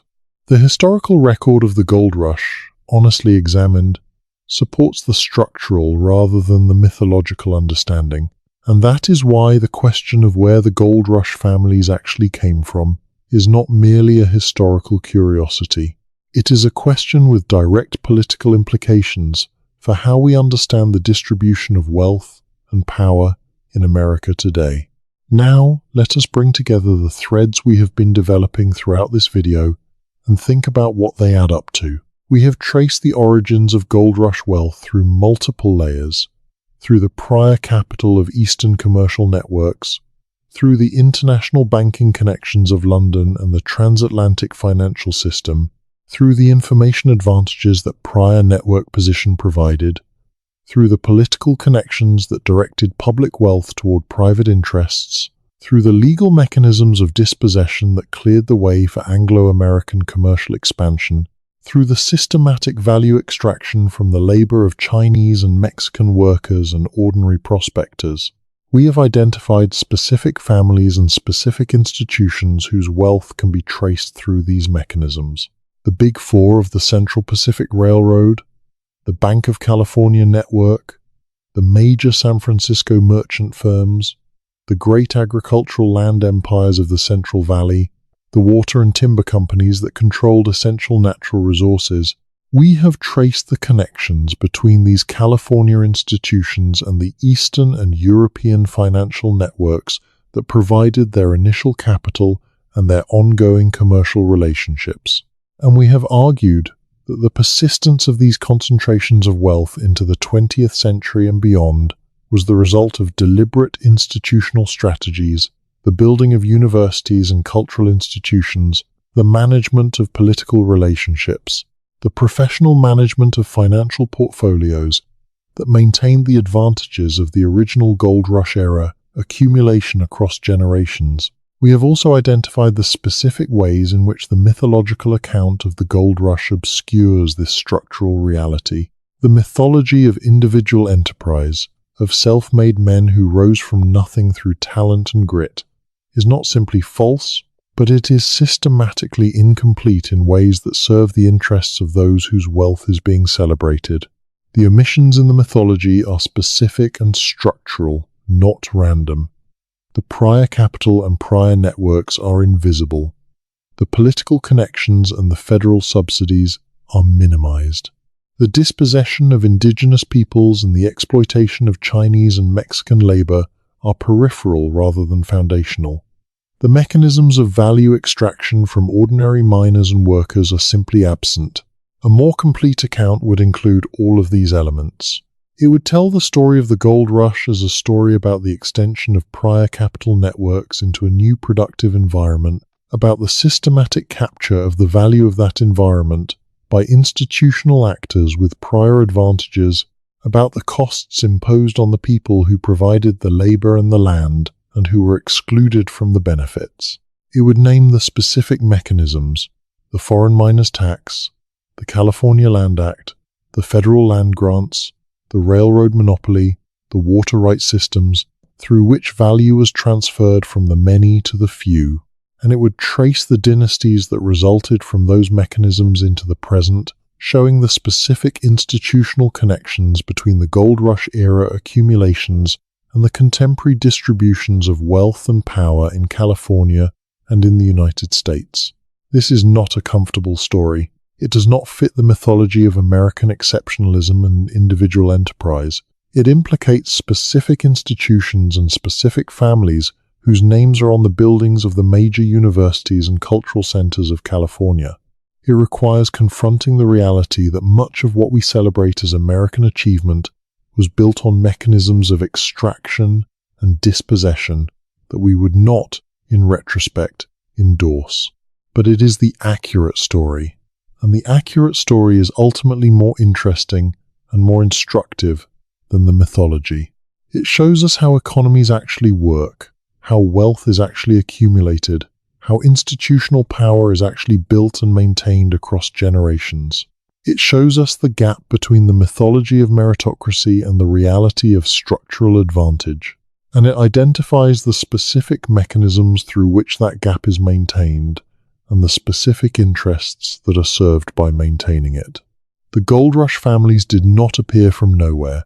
They came from the networks, from the capital, from the connections, from the prior advantages that made their Gold Rush success possible, and the question of where exactly they came from, traced with the rigor and the honesty that the historical record supports, is one of the most illuminating questions in American economic history. That is the story that textbooks do not tell. That is the question that nobody asks. Not because the answer is not there. The answer is in the archives.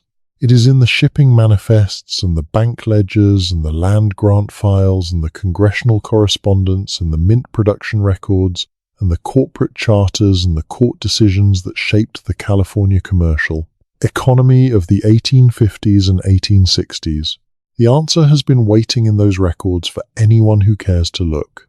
The question is whether we are willing to look, whether we are willing to ask how the wealth was really accumulated and what the real mechanisms of its accumulation were. Whether we are willing to tell a story about the gold rush that includes both the genuine achievements and the genuine costs, that sees both the real history and the mythology that has been constructed to replace it. That is the challenge that this video has been working toward. Not to provide a definitive answer to the question of where the gold rush families came from, but to show that the question has an answer, that the answer is accessible in the historical record, and that the failure to ask it systematically is itself a historical fact that requires explanation. The silence around the structural and financial history of the gold rush is not accidental. It is the product of the same institutional interests that the gold rush itself created. And there is one final dimension of this story that we have not yet fully addressed. The question of what was happening beneath the surface of the gold rush economy, in the networks and relationships that are hardest to document, precisely because the most powerful actors in any commercial system have the most incentive to conduct their most important transactions in ways that do not leave clear public records. The great banking houses of the mid-19th century maintained their most sensitive communications in private correspondence rather than in commercial records. The political relationships between commercial interests and political actors were cultivated through social connections, through shared club memberships, through family relationships, through informal channels that did not generate the kind of documentary record that archival research typically recovers. The specific ways in which the most powerful actors in the gold rush economy used their commercial and political connections to shape outcomes in their favor are precisely the aspects of the story that are hardest to document and that have, therefore, been least systematically examined. This is not to suggest that there was more going on than the evidence can support. The structural analysis we have developed does not require anything beyond what is documented. The prior capital, the prior networks, the political connections, the legal mechanisms of dispossession, all of these are documented in the historical record. The systemic pattern of value capture by institutional actors with prior advantages does not require any hidden dimension to explain. It is fully explicable in terms of the normal operation of a capitalist economy in conditions of asymmetric information and unequal access to capital and political influence. But the question of what the most powerful actors knew and when they knew it, the question of how specific decisions were made in the most consequential moments of the gold rush commercial history, is a question that the documentary record does not fully answer. And that partial obscurity, that zone of uncertainty around the most consequential decisions of the most powerful actors, is the space in which the popular imagination locates the mystery. The mystery is real, even if the specific content of what is mysterious is uncertain. The families that built dynastic wealth on the gold rush did come from somewhere. The capital they used came from somewhere. The connections they had came from somewhere. The information advantages that let them act before others came from somewhere. Tracing those origins, as completely as the historical record allows, is one of the most important tasks that remains to be done in the history of American capitalism. It is work that would not be comfortable for the institutions and families whose origins it examines. But it is work that the historical record makes possible, and that the importance of understanding American wealth and power makes necessary. That is where we leave this question, not with a definitive answer, but with a clearer understanding of what the question is and why it matters. The gold rush families appeared from somewhere. The mechanisms through which they accumulated wealth are traceable in the historical record. The mythology that has replaced that history serves specific interests. And asking why nobody asks how is asking one of the most important questions in American history. The water runs downhill. The gold goes to those who built the sluice.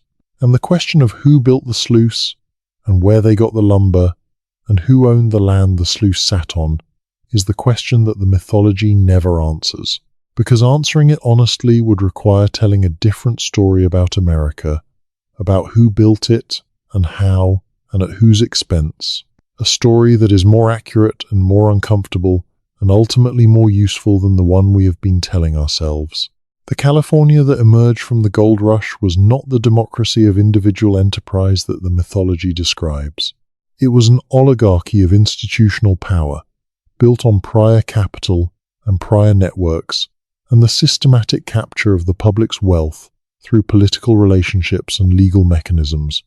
That oligarchy is not gone. Its descendants and successors are still present in the major institutions of California and American life.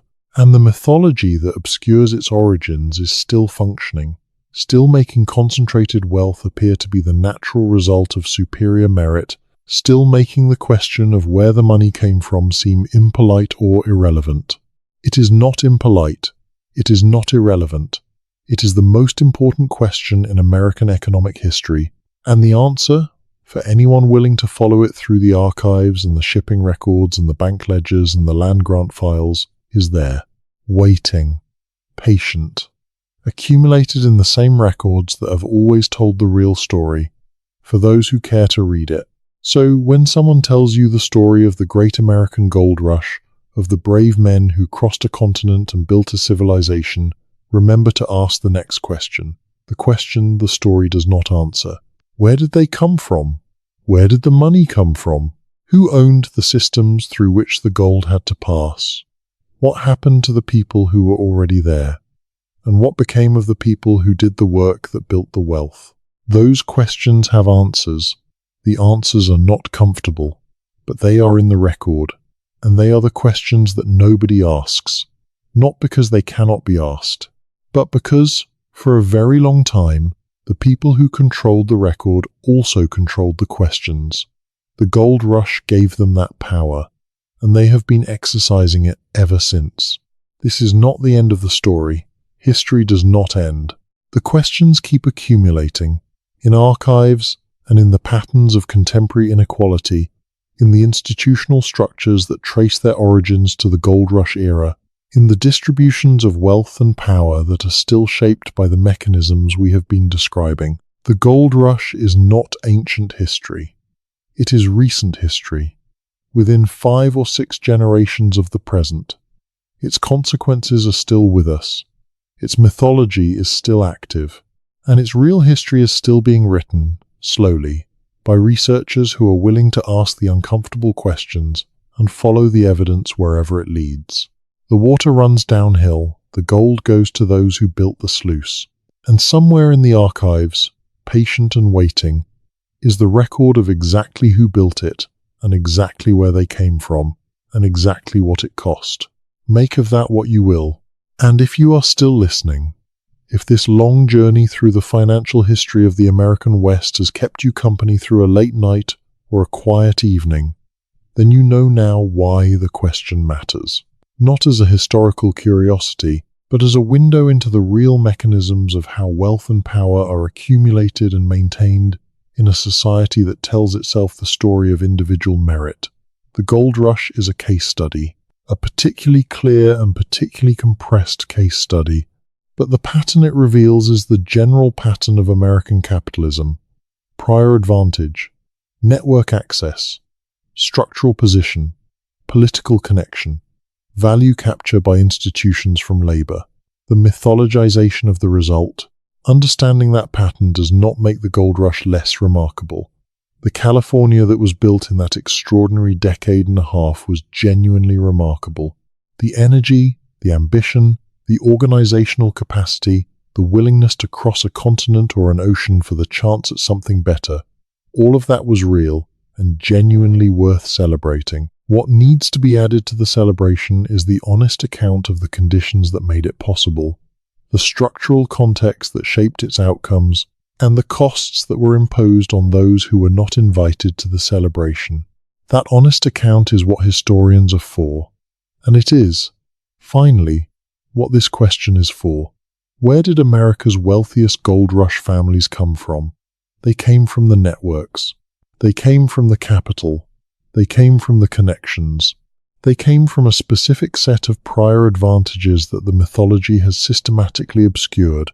And they came, ultimately, from the same place that all dynastic wealth comes from being in the right position, in the right moment, with the right prior resources, to capture the value that others produced and others paid for.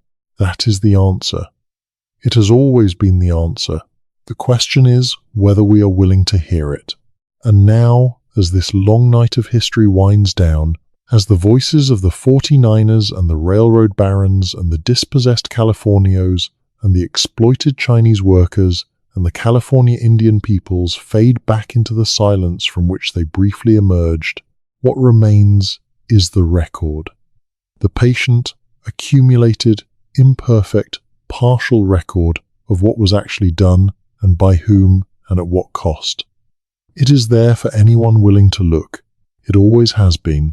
The gold is long since spent. The mines are exhausted. The men who pan the streams are dust. But the institutions remain. The universities with the founders' names on the buildings. The foundations with the families' names on the letterhead. The cities built on the land that was taken. The political economy shaped by the interests that were served. The mythology that still functions, still obscures, still answers the question of where the money came from with a story about individual genius and the American dream. And somewhere, in the hum and the drift of a late night, with the questions settling into you the way history settles into a landscape, you can feel the weight of that unanswered question. Where did they come from? Not from nowhere. Never from nowhere. From somewhere specific and traceable and real. From the networks that preceded them. From the capital that enabled them. From the mechanisms that captured value from the labor of people whose names the mythology never needed to know. That is the story. That is where they came from. And that is why, even now, nobody asks how. There is one more dimension of this story that we have not yet addressed with the fullness it deserves. The question of what the gold rush did to the American imagination, not just the institutional structures, but the deeper cultural and psychological formation of the country. Because the gold rush was not only an economic event, it was an event that entered the American unconscious and shaped the way Americans understand the relationship between themselves and opportunity, between themselves and luck, between themselves and the future. The gold rush arrived at a specific moment in the formation of American national identity. The country was barely 70 years old in 1848. The revolutionary generation was dead. The founding mythology was established but not yet fixed. The specific character of American identity, what it meant to be American in a culturally distinctive sense, was still being worked out. The gold rush provided a powerful and resonant narrative that contributed to the formation of that identity in specific ways. The idea of the self-made man, of the individual who transformed himself through will and effort and opportunity, was not invented by the gold rush, but the gold rush gave it its most vivid national expression. The story of the 49er who crossed a continent and made a fortune became one of the foundational stories of American identity, a story that said, this is what Americans do. We go after what we want. We move. We try. We take the risk. That story is not simply false. There is something genuinely true in it, about the energy and the ambition and the willingness to move that characterized the Americans of the mid-19th century. But the story that became culturally dominant was the success story, not the failure story. The 49er who crossed the continent and found nothing, who got sick on the isthmus, who worked the tailings of abandoned claims for a season and went home broke, whose family suffered in his absence. That story did not become part of the national mythology. The failure was the statistical norm, not the exception. The majority of the people who went to California in 1849 did not strike it rich. Many died. Many came home with less than they had when they left. The gold rush was, in aggregate, not a good deal for the people who actually went. But the mythology is not about aggregates. It is about exceptions. It takes the successful cases, the men who did build fortunes, and presents them as the representative story. And it attributes their success to the qualities that Americans wanted to believe were distinctively theirs: enterprise, energy, initiative, the willingness to take a risk. What it omits is the prior advantages, the network access, the capital, the structural positions that determine most of the actual distribution of outcomes. Those determinants are invisible in the mythology because they are inconvenient.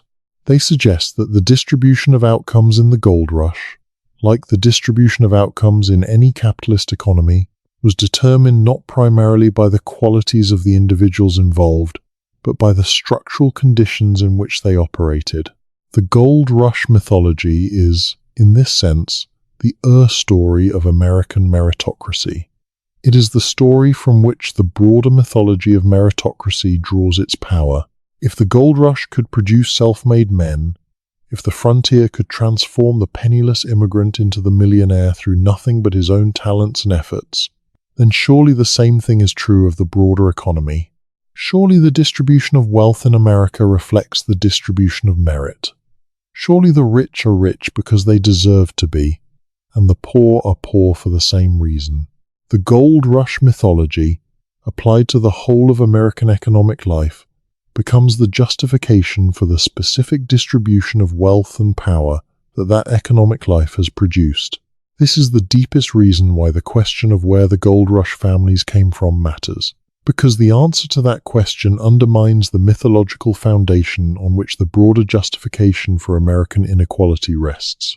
If the gold rush fortunes were built not on individual merit alone, but on prior capital and prior networks, and prior information, and political connections, and systematic value extraction, then the broader mythology that uses the gold rush as its foundational example is built on a false foundation.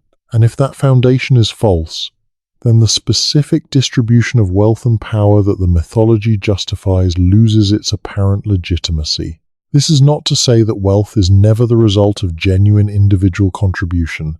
It clearly is, in many cases. The relationship between contribution and reward in a market economy is real, if imperfect. But the gold rush case shows clearly that the relationship is not as simple and as meritocratic as the mythology suggests. Prior advantage matters enormously. Network position matters enormously. Access to capital matters enormously. Political connection matters enormously, and all of these things are distributed not by merit but by prior circumstance, by the family you were born into, the networks you were embedded in, the capital you had access to before the opportunity arose. Understanding the gold rush honestly requires acknowledging all of this. And acknowledging it has implications, not just for how we understand the history, but for how we understand the present. The structures that were built in the gold rush era are still with us, modified and evolved, but structurally continuous. The dynasties that trace their origins to that period are still present in American institutional life. The mythology that obscures the origins of their wealth is still functioning, and the question of whether the distribution of American wealth and power reflects genuine merit or structural advantage is still as relevant as it was in 1849. The gold rush is not a closed chapter in American history. It is an open question, a question about how wealth is accumulated and how power is maintained and how mythology is constructed and what purposes it serves. And it is a question that the families who emerge from the gold rush with their fortunes intact have every reason to prefer remain unasked. So we ask it. Where did they come from? Where did the money come from? What were the mechanisms? Who paid the costs? What has persisted? And why does nobody ask? Now you know the beginning of the answer. The rest is in the archives, patient and waiting, as the records always are. Let us also take a moment to think about what the gold rush period reveals about the specific mechanisms of information control that operated in the mid-19th century and that shape the historical record we have available to us. Because the people who controlled information in the gold rush era also shaped the historical record that subsequent generations inherit. And the specific ways in which they controlled information have left specific gaps and specific emphases in that record. The major commercial actors of the gold rush period understood the power of narrative. The newspapers they influenced, the histories they commissioned, the family memoirs they authorized, all shaped the public record of the period in ways that served their interests. The major California histories of the late 19th century, the multi-volume institutional histories like Hubert Howe Bancroft's History of California, were in many cases produced through a combination of paid research and editorial influence by the very figures whose histories they were recording. Bancroft's biographical projects, which solicited autobiographical accounts from California pioneers that were then compiled and published in reference volumes, gave prominent figures the opportunity to shape their own historical record in ways that emphasized their achievements and minimized the structural conditions and the costs to others that had made those achievements possible. This does not make Bancroft's historical work worthless. It is an invaluable source for the gold rush period, but it means that the historical record it provides is shaped by the interests of the people who contributed to it, and that the omissions and emphases in that record are not accidental. The voices that are absent, the indigenous peoples who were displaced, the Chinese workers who were excluded from the civic life whose history Bancroft was recording, the California families whose legal battles were reducing them to poverty while the Anglo-American merchants and lawyers thrived, those voices are underrepresented not because they had nothing to say, but because they were not the voices that Bancroft and his collaborators were primarily interested in recording. The specific historical record that shapes our understanding of the gold rush period is thus itself a product of the power relations of that period.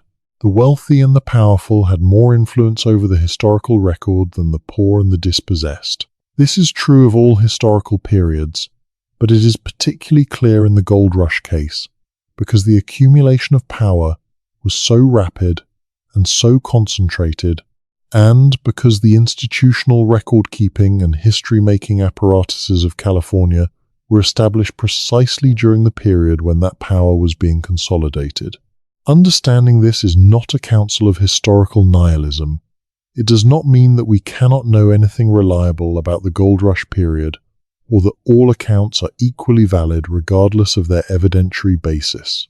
It means that the historical record we have is partial, shaped by specific interests, and needs to be read critically, with awareness of its gaps and its emphases, and the specific interests that shaped what was recorded and what was not.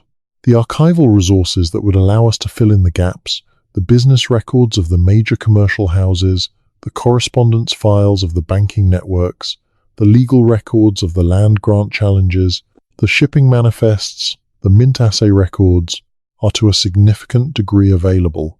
They have not been systematically synthesized into a comprehensive account of the financial history of the gold rush period, because that synthesis requires resources and access and analytical frameworks that have not been consistently brought to bear on this specific set of questions. The resources exist. The questions are clear. The historical record is waiting.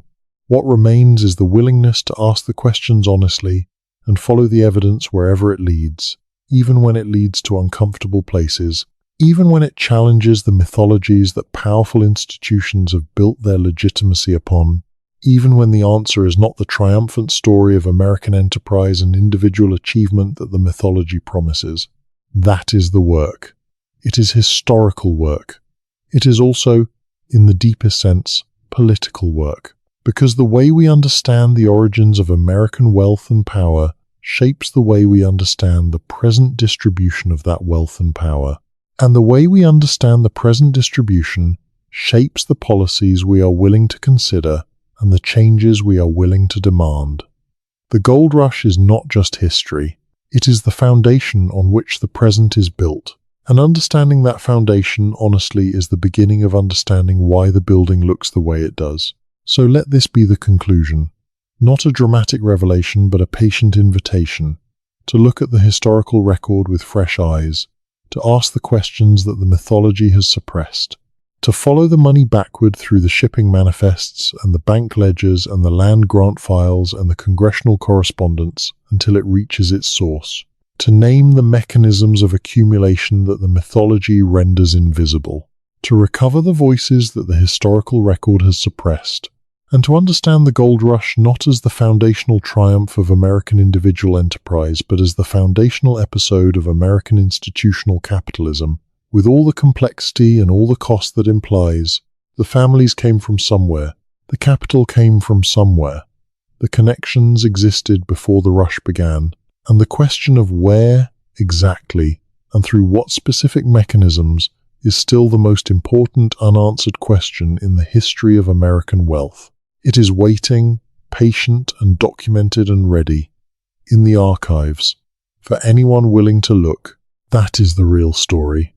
Sleep well with that question sitting in the back of your mind, because history never really stops asking it. It keeps accumulating in the records, keeps waiting in the archives, keeps pressing against the mythology that would rather it stay unasked. And someday perhaps the asking will be loud enough to be heard above the noise of the mythology. Until then, the records wait.